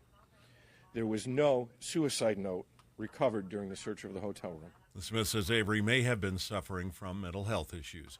Your money at this moment, the Dow Jones average up on the day by 66 points, but the NASDAQ keeps dropping. It's down 239 points right now. And our KSL weather, the polluted air is just sticking around. That's next. KSL News Time, 11:02. You know what's great about KSL's traffic coverage? Trained traffic reporters and real listeners. Trading information and making the commute safer and faster for everyone. Every 10 minutes on the 9s, we have you covered on KSL News Radio. Oh, this cold. Honey? Honey? Honey, you need DayQuil Severe Honey. DayQuil Severe Honey gives you powerful cold and flu symptom relief with a honeylicious taste, because life doesn't stop for a cold. Okay, I'm ready to go. Now I'm getting a cold. Honey. Try DayQuil Severe Honey for powerful cold and flu relief. DayQuil Severe with honey flavor. The daytime coughing, aching, stuffy head, fever, honeylicious, power through your day medicine. Use as directed. Keep out of reach of children. Sometimes I struggle to get to sleep. My body stopped for the day, but my mind is still running. So I take ZzzQuil. ZzzQuil, the world's #1 sleep aid brand, has a range of non-habit-forming products to fit you and your family's needs. Invest in a great night's sleep for the best you tomorrow. I'm awake and ready to take on anything. Better days start with ZzzQuil nights. Explore our products at ZzzQuil.com. Use as directed. Keep out of reach of children. Victor deployed for the first time to Afghanistan in 2003. At 4 in the morning, my phone rang. They said, "I regret to inform you that your husband was wounded in action." Victor sustained a moderate traumatic brain injury. I was doing school full-time, and I was also then caring for Victor. One of the most important elements of caregiving is taking care of yourself. I just didn't want to forget that I also had goals and that I also had a life. What I did is I challenged Victor to meet me halfway. There are almost 6 million military and veteran caregivers across the nation. We have our own journey, and we can fulfill that journey at the same time that we are helping our loved one. Visit aarp.org/caregiving for a free military veterans guide to navigate your caregiving journey and better care for your loved one and yourself. Brought to you by AARP and the Ad Council. It's only a minute of news. How long could it take? I do a lot of surfing late at night. I'm looking at all my favorite internet sources, Wall Street Journals, New York Times. People throw me ideas, but when I sit down in the morning and it's time to write, it has to resonate with me. I have to have something to say about it. It is my Minute of News. Jeff Kaplan's Afternoon News, 3 to 7 on KSL News Radio. Traffic and weather together, brought to you by Sinclair. Save up to 20 cents with Dino Pay. Here's Ricky Meeks. We have a good drive on all the Valley freeways. Fog is easing along I-15 in Brigham City. And we have the final cleanup of an earlier vehicle fire in Davis County, northbound I-15. By the ramp at Hillfield Road, it's now out of traffic over on the shoulder. Brought to you by Common Spirit Health. Hospitals, clinics, and caregivers all connected to advanced health care in Colorado, Kansas, and Utah. Healthcare with human kindness is here. Hello, human kindness. Ricky Meese in the KSL Traffic Center. KSL weather. The polluted air lingers over the Wasatch Front till Thursday at the earliest. Above that, mostly sunny with a few clouds today, partly cloudy tomorrow. Highs in the low 40s. Right now, 34 degrees with sunshine. I'm Dan Bomas from the KSL Common Spirit Health Studios. Listen online at kslnewsradio.com. We're Utah's news, traffic, and weather station. David Dujanovic, your morning companions for talk, analysis, and key perspectives on Utah's biggest stories. On KSL News Radio, Dujanovic have inside sources. And we have Boyd Matheson in the house to help us launch into a new year, which is faced with some of the same old problems. And one of those problems is the fact that the government is in the middle of a potential shutdown fight once again. Usually this happens in December, so they were able to get us through Christmas, Boyd. It's the new year. Welcome to the old year. Same problems. Same problems. They just kicked it down the road a little bit further this time. So they have two things coming up. The first deadline is the 19th of January.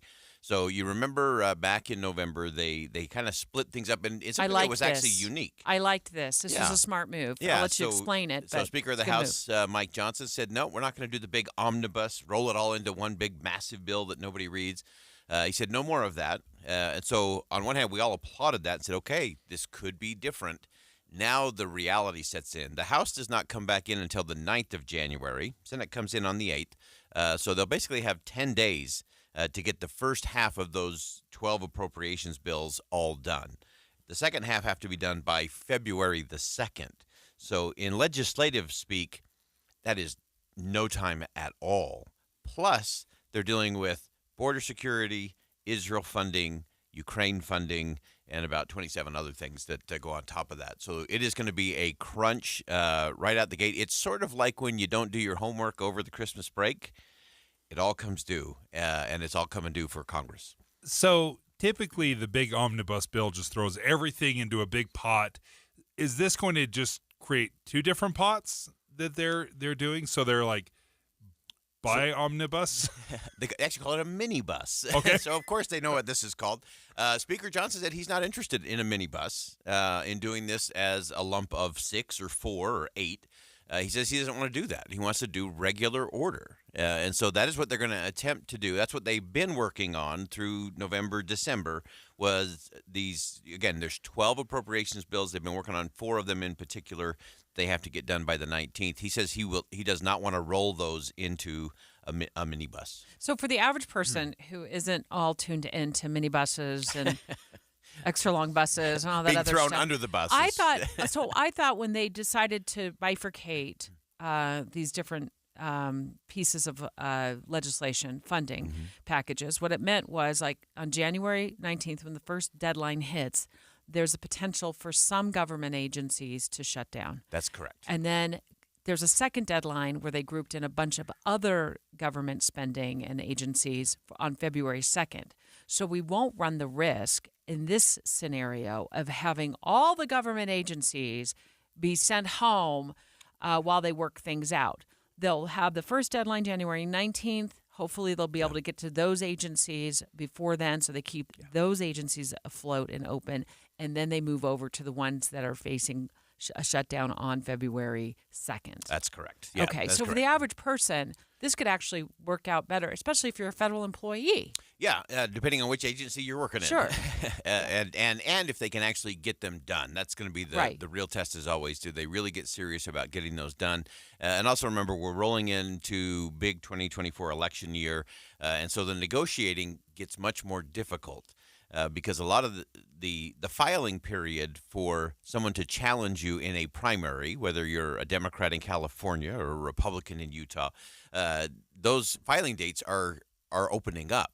And so if suddenly, Dave's a Democrat in California and he decides he's going to negotiate with the Republicans to get this thing done on the 19th, Dave may suddenly find himself with a challenger for his primary for the Democratic nomination, and vice versa. So it goes both sides of the aisle play this game, and so that's going to be the challenge, Debbie, in getting these done. Again, there's 12 of them. 4 of them are due on the 19th. 8 of them are due on February the 2nd. And the question will be, is there the political appetite to do those in regular order, or do we end up with one more form of an omnibus, minibus, or just throwing the American people under the bus? That's kind of where we're headed. Yeah, Is there any chance that, say, the 4 appropriation bills that are sitting there that need to be passed by the 19th, could they pass 2 and keep working on 2 others? Or is it like, hey, we've got to get them all done or they're all going to get hung up? No, they can do. Congress has lots of ways to get things done if they choose to actually get things done. So they could do that. They could get one of them done, say this agency remains open, keeps going, we're going to shut down the other 3.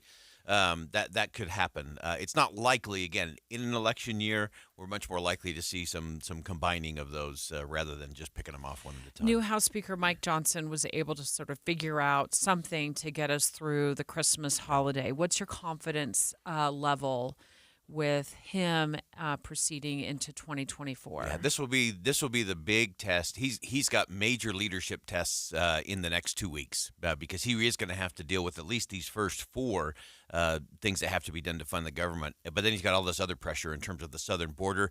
Actually, he is headed to the southern border today, and including Utah Representative Burgess Owen will be there at the border tomorrow, checking out things there. So they've got to deal with border security. There's still Ukraine funding and aid to Israel as well. What do you expect to come out of this visit to the border? It's the southern border. Is it Arizona they're going to, or Texas? Did you say Texas?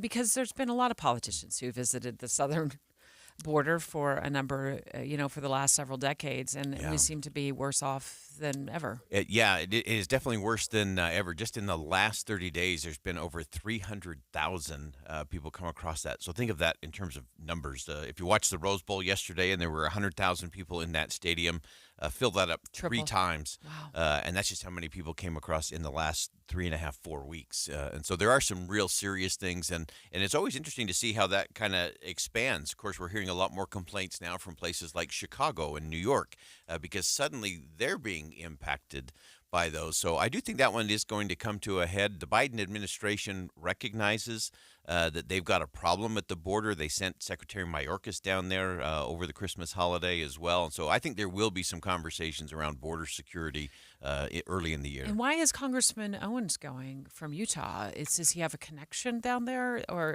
is he going with a big group? It's a larger group. He'll be there with Speaker of the House and a number of other on the different committees that will be looking at that. That would be funding border security or immigration, those kinds of things. Yeah, that makes sense.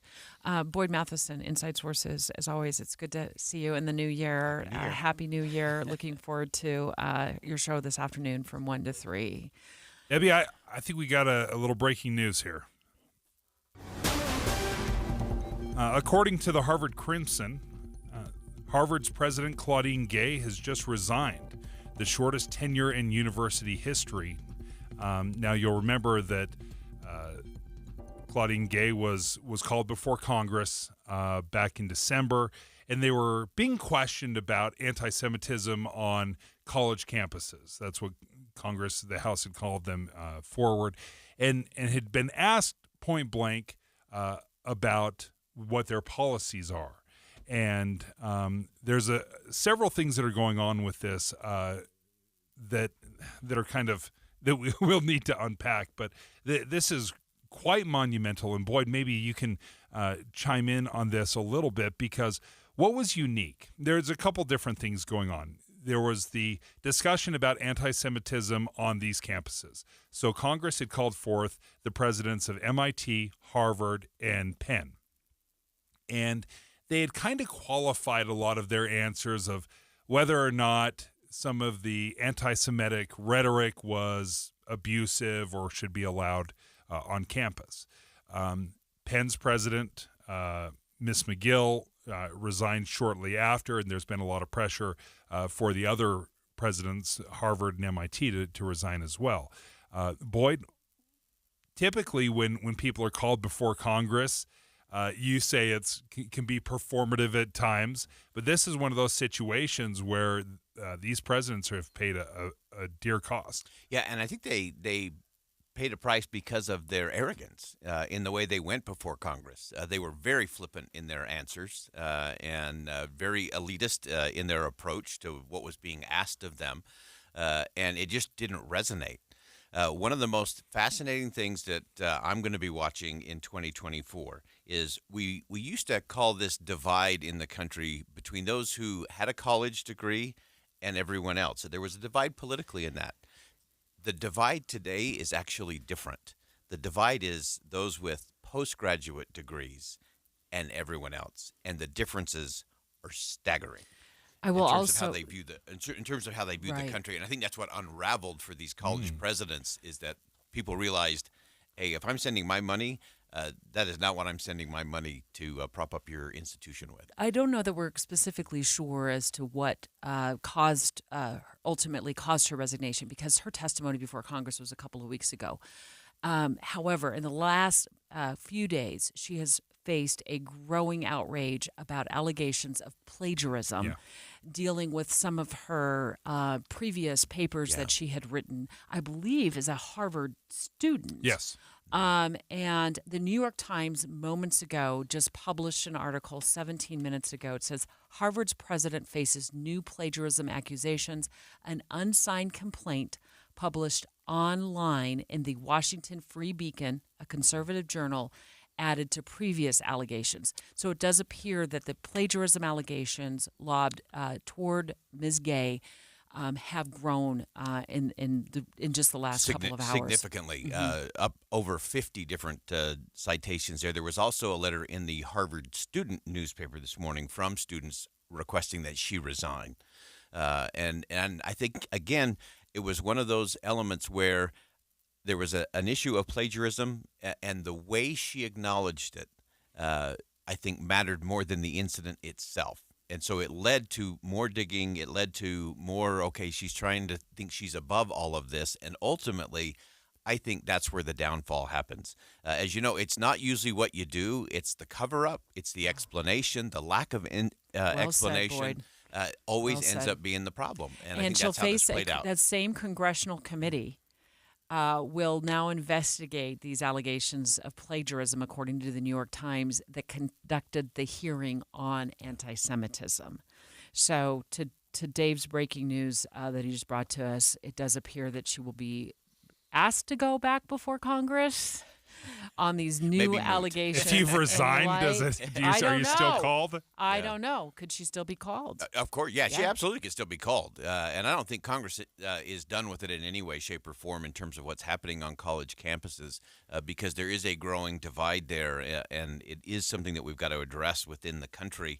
And these leading institutions that do take lots of federal dollars and, of course, a lot of donations as well, that there is sort of an accounting that's coming due on that. And again, it's not so much what has happened, it's the explanation of it, the cover-up of it, the ignorance or the arrogance is where these universities have been getting into trouble, and these university presidents in particular are now paying the price. Boyd Matheson, Inside Sources. I look forward to your show today. It's the new year, 2024, Inside Sources. Same time, 1 to 3. Thanks, Boyd. Next, we're going to get an update on our top story of the day. Not every day where we have someone accessing the secure area of the airport's ramp area. A 30-year-old man breaching the emergency exit at the Salt Lake International Airport last night, then runs to a plane that was being de-iced, or at least on the de-icing pad, and gets up into the engine intake compartment, is pronounced dead at the airport, from what we understand. And Dave wanted to invite somebody that he knew was once a baggage handler on the show to ask us, kind of like give us some insight into what goes on out at the airport. Yeah, I think when we're looking at the tarmac and the access to it, how busy is it? How easily could somebody actually go down there and hide? And I think that inside perspective will maybe answer a lot of questions. Dave and Dujanovic. A lot of us are filling our workdays with podcasts. When you're working, go to KSLNewsRadio.com. Click on Dave and Debbie's podcast and pick a topic and story length. Podcast with Dave and Debbie. Then get to work with KSL News Radio. Born Michael King Jr. on January 15th, almost 100 years ago. Rise from the dark and desolate valley of segregation to the sunlit path of racial justice. Minister, activist, and civil rights leader. His message as important today as it was then. Now is the time to make justice a reality for all of God's children. We honor the Reverend Martin Luther King Jr. at KSL News Radio. They say it takes 10,000 hours to become an expert. You may not have that kind of time for weatherization, energy efficiency, and appliance rebates, but we do. Dominion Energy's ThermWise program has experts who know where and how to save money. They help homeowners and businesses find simple ways to conserve natural gas and rebates through upgrades that may help to save even more. We put our energy into helping you conserve it, so you can spend your 10,000 hours becoming an expert in what matters to you. Start with a home energy plan at thermwise.com. Getting help with plumbing repairs is easier than you think. All you have to do is call Any Hour Services or schedule an appointment at anyhourservices.com. No one helps more homeowners than Any Hour Services. Introducing Yes Heating, Air Conditioning, Plumbing, and Electric. We're bringing all of Utah's favorite HVAC, plumbing, and electrical brands under one roof. Call the pros at Yes and take $50 off any heating, cooling, plumbing, or electrical system repair over $200. Get fast relief and $50 off any repair from Yes Heating, Air Conditioning, Plumbing, and Electric. The same great people providing the same great service that Utah has counted on for more than 45 years. Visit theyesmancan.com to schedule your appointment. With the three things you need to know this hour, I'm Dan Bonas. First, police are trying to determine how a man died who had climbed into the engine cowling of an airliner at Salt Lake City's airport. The engine wasn't running. Second, Utah's state auditor won't run for re-election. John Dougal serving his third term. Third, the crew of a Japanese airliner who evacuated almost 400 passengers and crew from the burning plane being hailed as heroes. Right now, 28 degrees in Salt Lake City. And back to Dave and Dujanovic on KSL News Radio. Dave and Dujanovic. It was our top story this morning. We're still looking into what went down last night at the Salt Lake International Airport. Here's what we do know, and also the Salt Lake City Police Department was able to join us live in the 9 o'clock hour to give us the details that they had at that point. We do know that a 30-year-old ticketed passenger had made it past the TSA checkpoint. Everything seemed fine at that point. Then gets into this more secure area of the airport and causes a disturbance. Eventually bolts out of an emergency exit onto the ramp area of the airport and gets over to a commercial airliner that had passengers on it in the de-icing pad area of the airport. Not every day where we have someone accessing the secure area of the airport's ramp area. But the airport operations team did a remarkable job of reviewing surveillance cameras in real time, passing that information to our officers, doing everything that they could to locate this individual. And I think as it's playing out in my mind, I think, Debbie, how does this even happen? How does this transpire? Because think of how hard it is just to get through TSA. Like, you can't have a certain bottle filled, over 3 ounces or 4 ounces, whatever it might be. That, you've got to throw away every banana that you have. They are so particular. How does this happen once you've gotten past TSA. So he bolts out this emergency expert. We learned from the Salt Lake City Police Department earlier this morning that the alarms sounded, as they do when somebody leaves the emergency door or opens the emergency door. He manages to get over to a commercial airplane that is loaded with passengers and climb up into the engine intake area. We know that he was pronounced dead. And police right now are trying to piece together a timeline of what led up to this. They did assure us that they're not investigating this as a terrorist incident or attempted terrorism. They had ruled that out. But while police piece together, what led up to this 30-year-old man doing what he did at the Salt Lake International Airport, and they review their protocols to figure out, what they could have done differently or done better, you also wanted to speak to somebody who worked at the airport. Yeah, Hema Hemuli joins us right now. Hema and I used to work together several years back, but he has a degree in airport science. He used to work at the Salt Lake Airport, worked there for about a decade. I don't think he works there anymore, but Hema, I wanted to have you paint a picture a little bit of how easy is it to get out onto the tarmac. It sounds like it may be far easier than I thought.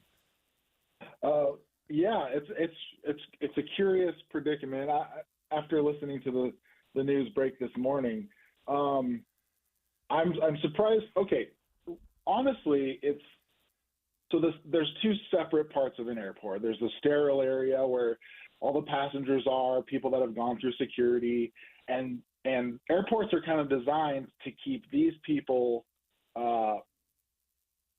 separate from the outside all the way throughout the duration of their trip. That said, it's not impossible for someone to sneak into the secure area, which is the outside of the terminals and whatnot. That includes the ramp area, the runway, the tarmac, and all that stuff. Although it is supposed to be difficult by design, it's not impossible. There are, emergency exits that are there so that, in case of an emergency, passengers inside the airport are able to go outside. There are lots of doors and ways for employees to get through the airport as easy as possible so that they can quickly get to their assignments and their tasks. But, one example is, everyone can probably, who's been on a commercial airplane before, as you're boarding the plane, going down the bridgeway to the airplane, there's usually a employee of the airline, taking bags or strollers or wheelchairs or that sort of thing. And it's quite possible that a ticketed passenger could slip through that door while the employee isn't looking, or something to that, something of that kind of ilk. But it's supposed to be difficult, but it's not impossible. Hema, and if you're not working at the airport anymore, it's been redesigned. Maybe there's been some changes, and we know, you weren't out there and you're not familiar with all of the details of this particular case, nor are we. We're still learning more information. But the idea that this man was able to get to a commercial airline that was loaded with passengers, we reported earlier that plane was on its way to San Francisco and then, of course, had to be deplaned, and then crawl up in the engine intake area. That just sounds like that's just weird. I mean, it just sounds like something I've never heard of that before. So would you, if you were working out there, would you see somebody who didn't looked out of place? Would you know if somebody didn't belong there, or does everybody kind of blend together when they're working out there? Oh, no. There's, the employees of the airlines know which parts of the runway they can walk on, which parts shouldn't have any people near it. So to have a person, or a passenger with no safety protection on or whatever, walking in areas that they shouldn't, it should stick out like a sore thumb. Even more so after listening to the soundbite of the press conference, it sounds like that the plane was actually not even at the gate, but at a de-ice pad. Right. And how de-ice pads work is they're kind of far away from the gate areas, because when the airplanes are de-iced, they're sprayed with glycol, and because of environmental regulations, the de-ice pads are specifically designed to collect the de-ice fluid. so that it doesn't just run into the environment. So the airplanes have to go to designated spots far away from the gates. So this gentleman had to have not only snuck down into the secure area of the airport, run across gates and perhaps taxiways to get to whichever de-ice pad the airplane was waiting at before climbing into the airplane. So it just gets weirder and weirder with the more information that comes out. Well, Emma, thank you for joining us and kind of painting a picture, because most of us, we have no idea what goes on, behind the scenes, how all of the airport works and the mechanisms. And I thought you painted a great picture. Thank you for joining us, Emma. Yeah, really good information and insight from somebody who actually worked at the airport. Next. I hadn't even thought about that with the de-icer. Yeah. If it's being de-iced, it's removed from the gates. So this individual had to have moved quite a ways from that spot. So questions we'll be looking into this afternoon with our team of reporters and producers who continue to track down that developing story at the Salt Lake International Airport. Next, we had another wild story unfold over the last several days over the holiday weekend, where a 17-year-old foreign exchange student living in Utah was part of an elaborate cyber kidnapping scheme. With his parents in China thinking their son had been kidnapped, they end up wiring $80,000 as a ransom. He ends up in Brigham Canyon or in a canyon somewhere in Utah camping at the direction of his cyber kidnappers. They are likely targeting, people who are very out of their element, people who are new in a new country, new environment where they're very unfamiliar with law enforcement. They're very unfamiliar culturally. Next, we'll get the latest details on this developing story from the chief of police who investigated this case here in Utah. It's 11:30 at KSL News Radio. I'm Dan Bomas. KSL's top national story this hour is breaking news. The president of Harvard University has resigned. Claudine Gay had been under pressure following her appearance before a congressional committee questioning the university's response to anti-Semitism on the Harvard campus, and she had also been accused of plagiarism. Well, it's going to be another rough day for outdoor activity, at least if you're sensitive to poor air quality. KSL meteorologist Kevin Eubank says there is some relief in sight. A storm system that pushes in from the west is going to bring us a chance for a little bit of snow Thursday. That's going to clear out the bad air. Mountains ought to get a couple of inches, valleys just a skiff, but a bigger storm will get here over the weekend. Today's air quality forecast to be in the orange range for much of the Wasatch Front. That means unhealthy for sensitive groups. Our top national story this hour from ABC News. A man broke into the Colorado Supreme Court building this morning and fired gunshots. ABC's Alex Stone has that. When the man ran into the Colorado Supreme Court building, there were immediate questions whether it was related to the court's recent decision to remove Donald Trump from the GOP primary ballot, but investigators say they have determined it was not connected to threats the court has been receiving. The suspect had been involved in a car crash, ran inside, held a security guard at gunpoint, and fired shots as he ran through the building. Nobody was hit. He allegedly set fires. The man surrendered to police. Alex Stone, ABC News. Your money at this moment, the Dow Jones average up just 29 points on the day right now, but the NASDAQ is down sharply, down 234 points this afternoon or this morning. And our KSL weather, that polluted air sticking around for a while. That's next. KSL News Time, 11:32. We hope you have the right app on your phone for news. You probably have dozens. But the KSL News Radio app, well, it makes our live stream super easy. Plus, our talk shows are right there as podcast for your workday. That's the app for KSL News Radio. Diabetes, high blood pressure, anxiety meds, everyone's on them. If you're a 50-year-old male, maybe a bit porky, and you may even have type 2 diabetes, $1 million of term insurance may only cost you about $200 a month. Call Term Provider. Speak with Big Lou at 800-859-3220. Big Lou will find a term life policy for you even if you have type 2 diabetes, are overweight, or have high blood pressure. Term Provider has helped thousands of people like you who think they can't afford term life insurance. To buy $1 million of affordable term life for you, all you need to do is call Big Lou at 800-859-3220. Lou will make sure the scales are tipped in your favor. Call 800-859-3220. Big Lou will answer your call and work to fit you into a term life policy that you can afford. Remember, Big Lou's like you. He's on meds too. Call 800-859-3220. 800-859-3220 or biglou.com. Give the star in your life the brightest gift in the world. Name a star after them. This is Rocky Moselle with International Star Registry. For $59 and a call to 800-282-3333 or visit starregistry.com, you can name a star for birthdays, weddings, or even memorials. Over 45 years, we have named millions of stars for celebrities and individuals from around the world. The star you name will be recorded in book form in the U.S. Copyright Office. Visit starregistry.com or call 800-282-3333. You can live out your MasterChef dreams when you find a professional on Angie to tackle your dream kitchen remodel. Connect with skilled professionals to get all your home projects done well. Inside to outside, repairs to renovations. Get started on the Angie app or visit Angie.com today. You can do this when you Angie that.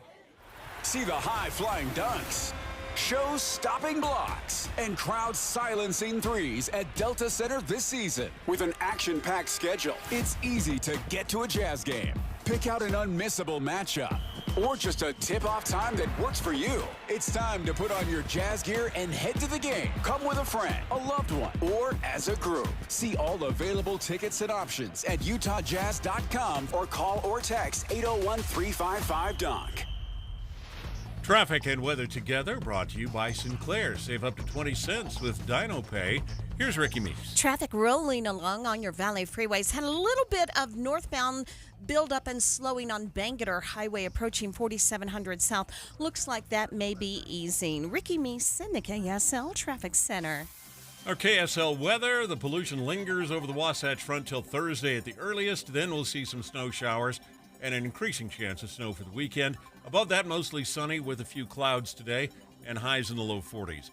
34 degrees and sunny right now. I'm Dan Bomas from the KSL Common Spirit Health Studios. Listen online at kslnewsradio.com. We're Utah's news, traffic, and weather station. Dave and Dujanovic, your morning companions for talk, analysis, and key perspectives on Utah's biggest stories on KSL News Radio.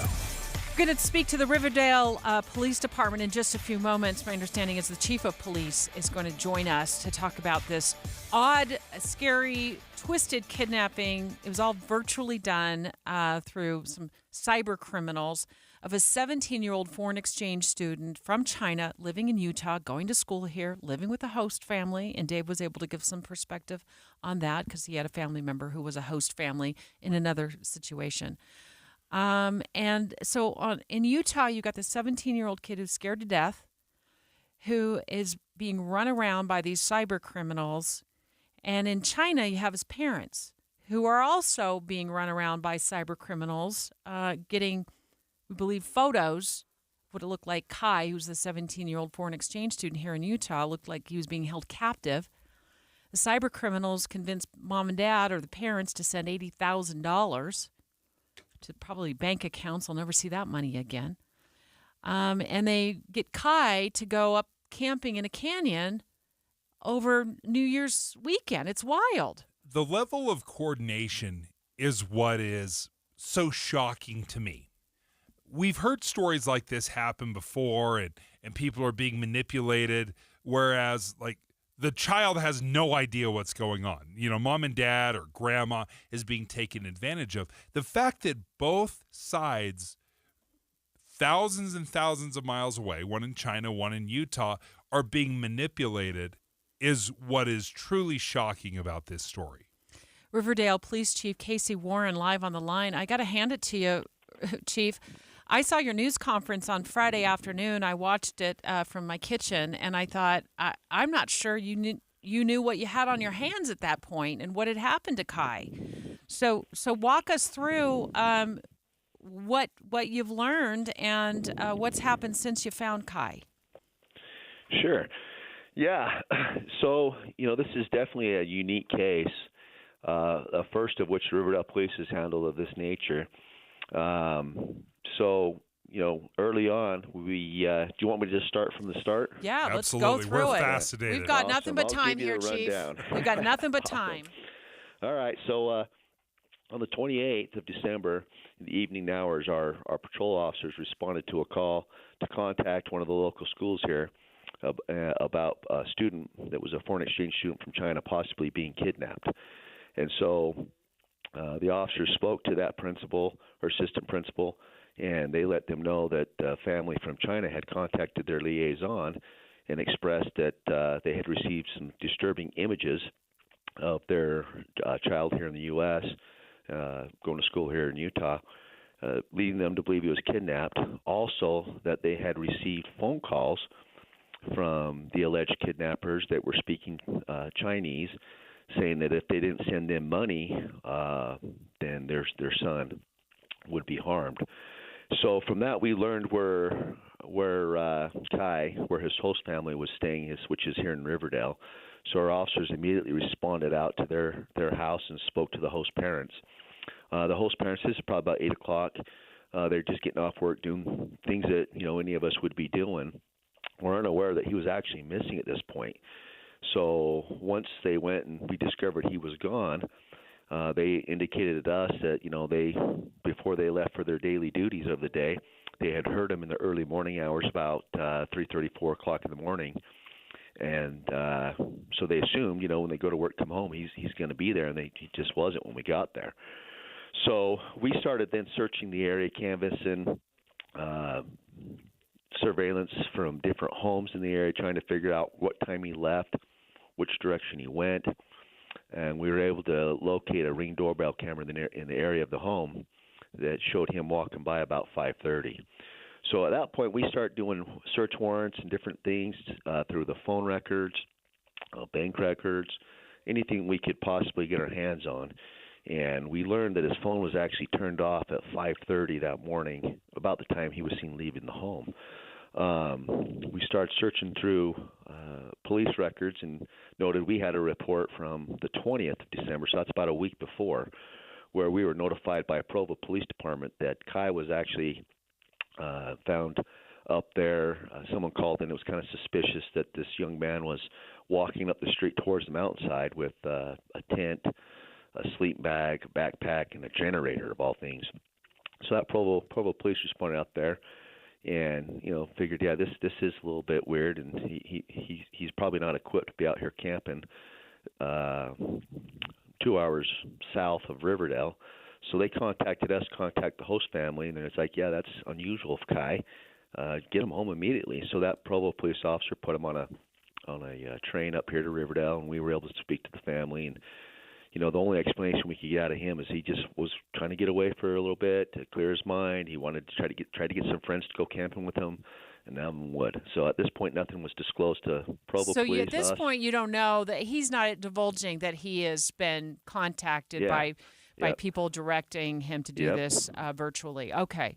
So no idea at all. This is the 20th before any of this even came into play. So then and on the he's not divulging 28th, anything of that nature. And you gotta imagine too. We're speaking with Kai on the 20th. He speaks broken English, and so he's just he's not conveying a lot of the stuff to us. But anyways, go ahead. On the 20th, what were you saying? So then on the 28th, then you start realizing something's up, and now you see this Ring doorbell video of him walking away. His phone's been turned off, and then correct. So now you've got very little to go on, but you start scrambling. Very little to go on. But one thing we noted on that doorbell camera was he's not carrying a tent, he's not carrying a sleeping bag, and he ain't carrying a generator. And when we searched the house, the generator's still there, but the tent and the sleeping bag is not. So we believe maybe he's doing the same thing. He's going to be staying in camping somewhere in the local area. So at that point, we actually called out the Weber Search and Rescue, Weber County Sheriff's Office Search and Rescue drone team, we actually began searching immediately the following morning all the wooded areas around Riverdale, thinking maybe he's held up here in a tent, just more or less based upon the fact that we know that stuff came back, that gear came back to the home, but some of it was now missing. The phones are off. We were able to track him down to some of our local businesses, and we discovered that he was actually purchasing lanterns and a flashlight and some charging packs of that nature to kind of charge up your cell phone, multiple, leading us furthermore to believe that he was out and about in the woods. So where we knew he didn't have the tent and sleeping bag with him when he left and it was missing, he had to have taken it somewhere prior to him missing. So we went back and got a historical search warrant for phone records that give us like pings of locations where he may be, at least the general area. And we were able to kind of compile that information and see that he hadn't been leaving the home a whole bunch, Provo, like we discussed on the 20th, and then some trips down to some stores locally, and then some trips down to several trips down to Chase Bank there on 29th and Washington down here in Ogden. And then on the 23rd, trip down to somewhere near the bank here in Ogden. The phone goes off about 4 hours, and then it is turned back on. And it starts pinging up near the mouth of the canyon at Brigham City in a rather large area there. There's only one cell phone tower up there, I believe, so we're getting pings from all over the place near the mouth of that canyon. And then it's only pinging in that area for about 8 minutes, so we kind of suspect he's there for about 8 minutes, meaning the phone is turned back on, so it starts to ping, and it's pinging in that area for about 8 minutes. That's about how long it would take for someone to call an Uber driver to show up. That's what our theory is, if you will. And then about 45 minutes later, it pings back here in Riverdale, suggesting it's about a 45-minute drive back to Riverdale. So that's where we kind of started to focus our efforts, in that we believe on the 23rd he may have went up to that area, maybe set up camp under the direction of that, and so we started to focus that. Kidnappers, set it up. Yes. Okay, so Chief, I'm going to beg you, hold your thought. We got to step away for just a short break. Stay on the line, because I want you to talk about the moment you find Kai in a tent in the canyon. It's bringing tears to my eyes. And then Chief Warren, hold the line, and then tell us what new information that, if you don't mind sharing, has been developed since you found Kai alive. Dave and Dujanovic. You know KSL is the only news radio for your car, right? The only news radio for your smart speaker. Come here in the morning. It's the latest news and traffic. In the afternoon, news and updated weather. We have you covered at KSL News Radio. For the ones who get it done, the most important part is the one you need now. And the best partner is the one who can deliver. That's why millions of maintenance and repair pros trust Grainger, because we have professional-grade supplies for every industry, even hard-to-find products. And we have same-day pickup and next-day delivery on most orders. But most importantly, we have an unwavering commitment to help keep you up and running. Call, click Grainger.com, or just stop by. Grainger, for the ones who get it done.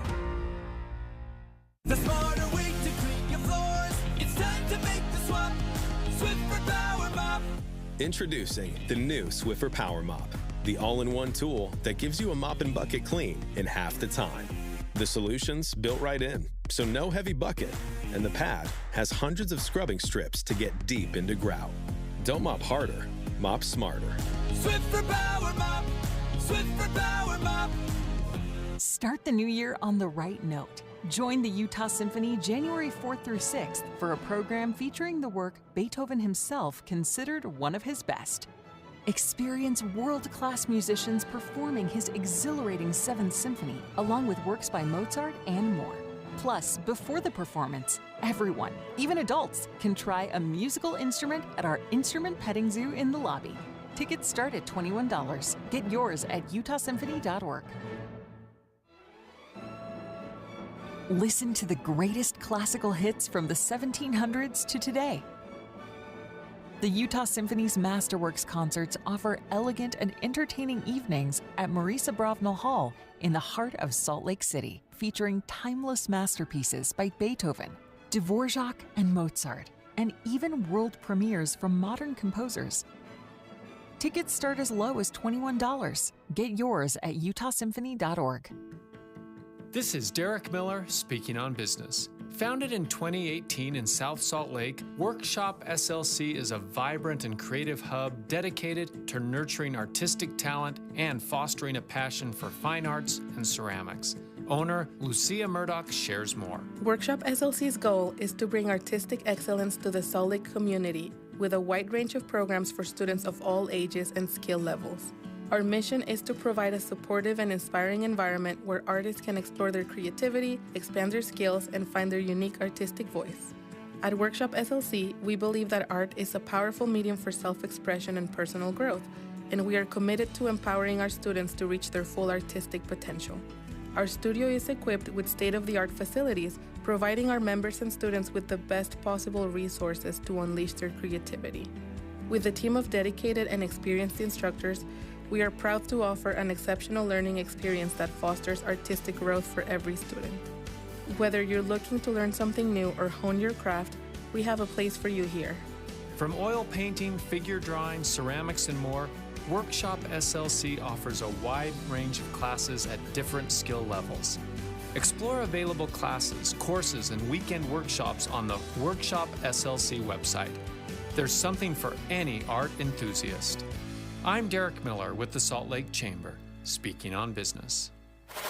Dave and Dujanovic. We're live with the Chief of Police of the Riverdale City Police Department, Casey Warren, and at this point he's walked us up to the point where police are about to find Kai, who's the missing 17-year-old foreign exchange student living in Utah, who is being virtually manipulated by cyber kidnappers, and at the same time, overseas in China, his parents are also being manipulated as well to send tens of thousands of dollars as a ransom. And Chief, thank you for sticking around and continuing to lay this out for us.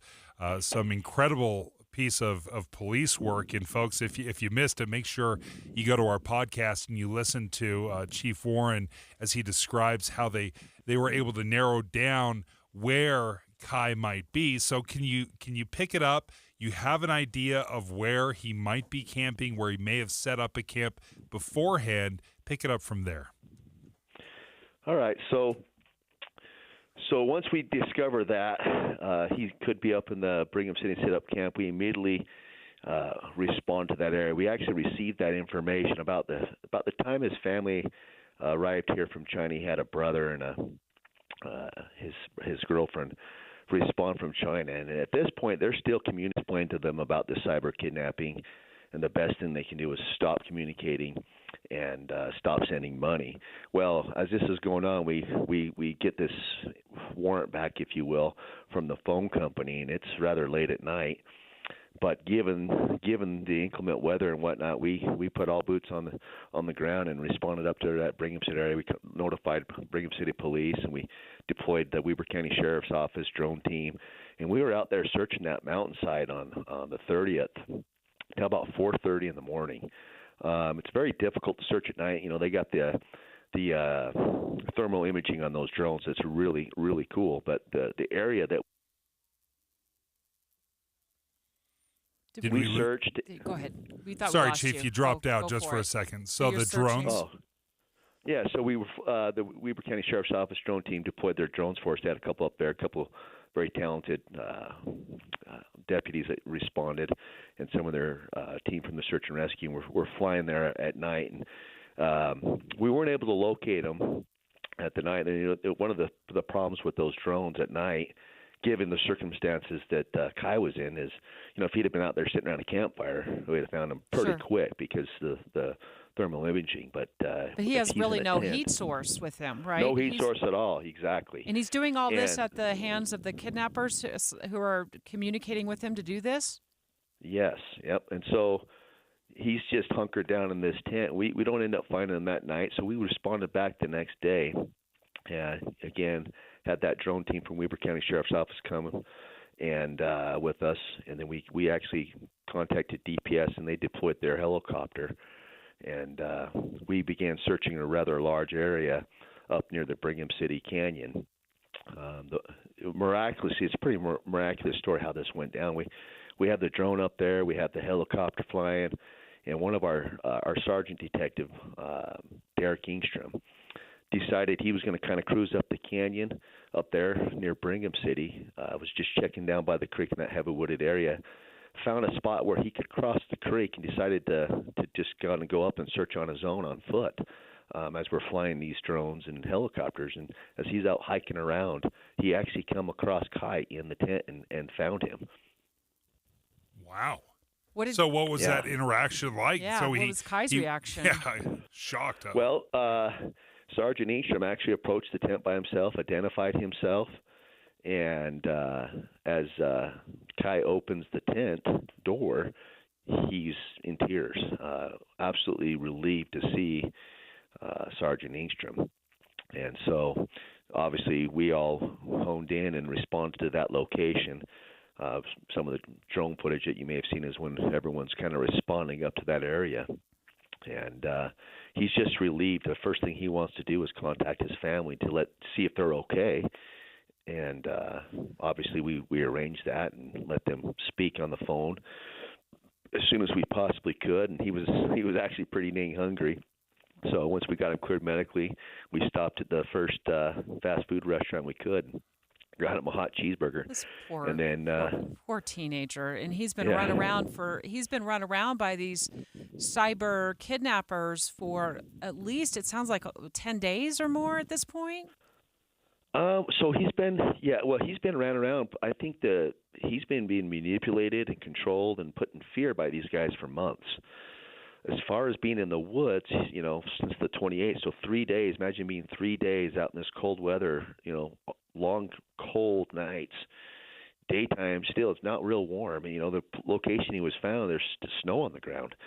Not a lot of food. He took very little food with him. So he's cold, he's scared, and hungry. And how did they contact him? Have you been able to figure that out after you found him alive? How did they initially get in contact with him or his parents, these cyber criminals?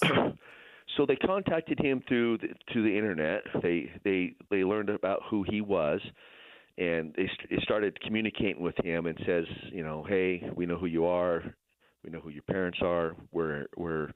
And they're in China, and I don't, they're leading him to believe that his parents are in danger in China if he doesn't do what they ask him to do. And so what he starts doing is they start requesting money out of him, and he's trying to figure out how to get money. So he's making, and they're, obviously they're saying, no, don't tell anybody what's going on. They're going to be in further danger. So he's calling home and requesting rather large sums of money from his family and coming up with different things, and they're sending it to him, and then he's in turn sending it to the kidnappers. Well, eventually the parents are like, hey, what's going on? Hey, no more, we can't send you any more money for now. And so then that's when they kind of flip the script a little bit and says, all right, if you want your parents to be safe, then you need to pay or else. And so they tell him to take a picture of himself and send it to them, and then obviously go isolate himself like he did and get away from society. And so that's when they start sending the picture to the parents. They actually have another phone where they're communicating with him and the parents at the same time. So it's like kind of like a three-way call. So it leads the parents to believe that he's in the same room as these kidnappers, even though they're in China and he's in Utah. So they're hearing at times Kai's voice, and they're directing him what to say.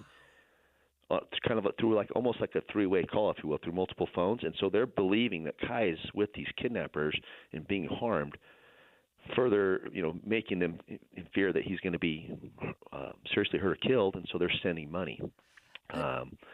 And the reason why they have them isolate. Sorry, go ahead, ma'am. Chief, Chief Casey Warren on the line with us with Riverdale Police Department. We're bumping up on the noon hour, and so I'm sure you're sad. We're going to have to let you go and let all the other reporters loose on you this afternoon. Sorry, Chief. But Chief, I want to ask No you: worries. do you know who these suspects are, and will you be able to track them down, even with maybe the help of the FBI or other federal agencies?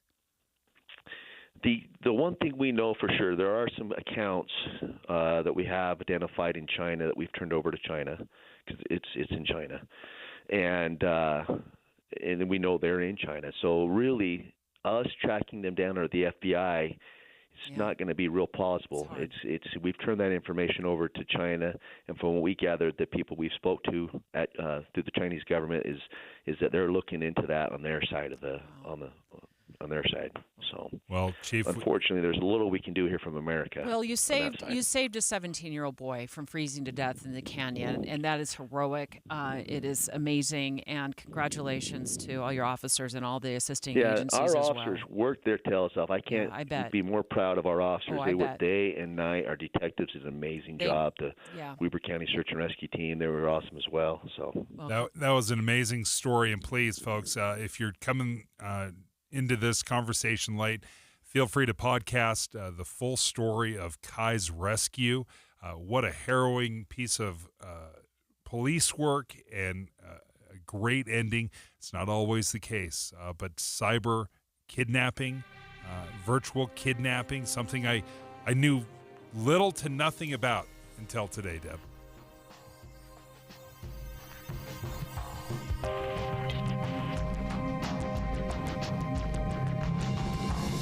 KSL FM Midvale. KSL Salt Lake City. From the KSL Common Spirit Health Studios, this is KSL News Radio. Utah's news, traffic, and weather station. Good afternoon. KSL News Time is 12 o'clock noon, and this is Utah's Noon News. I'm Maria Chaleos. KSL's top story this hour. More than 50 people in the small town of Monroe are recovering from carbon monoxide poisoning from their church building. KSL News Radio's Amy Kobabe is live with the update. Amy? Maria, 54 people had symptoms of carbon monoxide poisoning during and after church on Sunday, says the Church of Jesus Christ of Latter-day Saints spokesperson. 49 of those people were eventually treated at local hospitals. The Sevier County Sheriff says in a statement that they actually didn't have enough ambulances to take all the people to the hospital on Sunday. They had to call in for extra help from surrounding areas. The Sevier County Sheriff also says they're continuing to investigate. The church says they have a malfunction with the heating system is what they're looking at. The building will now be closed until that problem is fixed. And a church spokesperson says they're working to support the medical and other expenses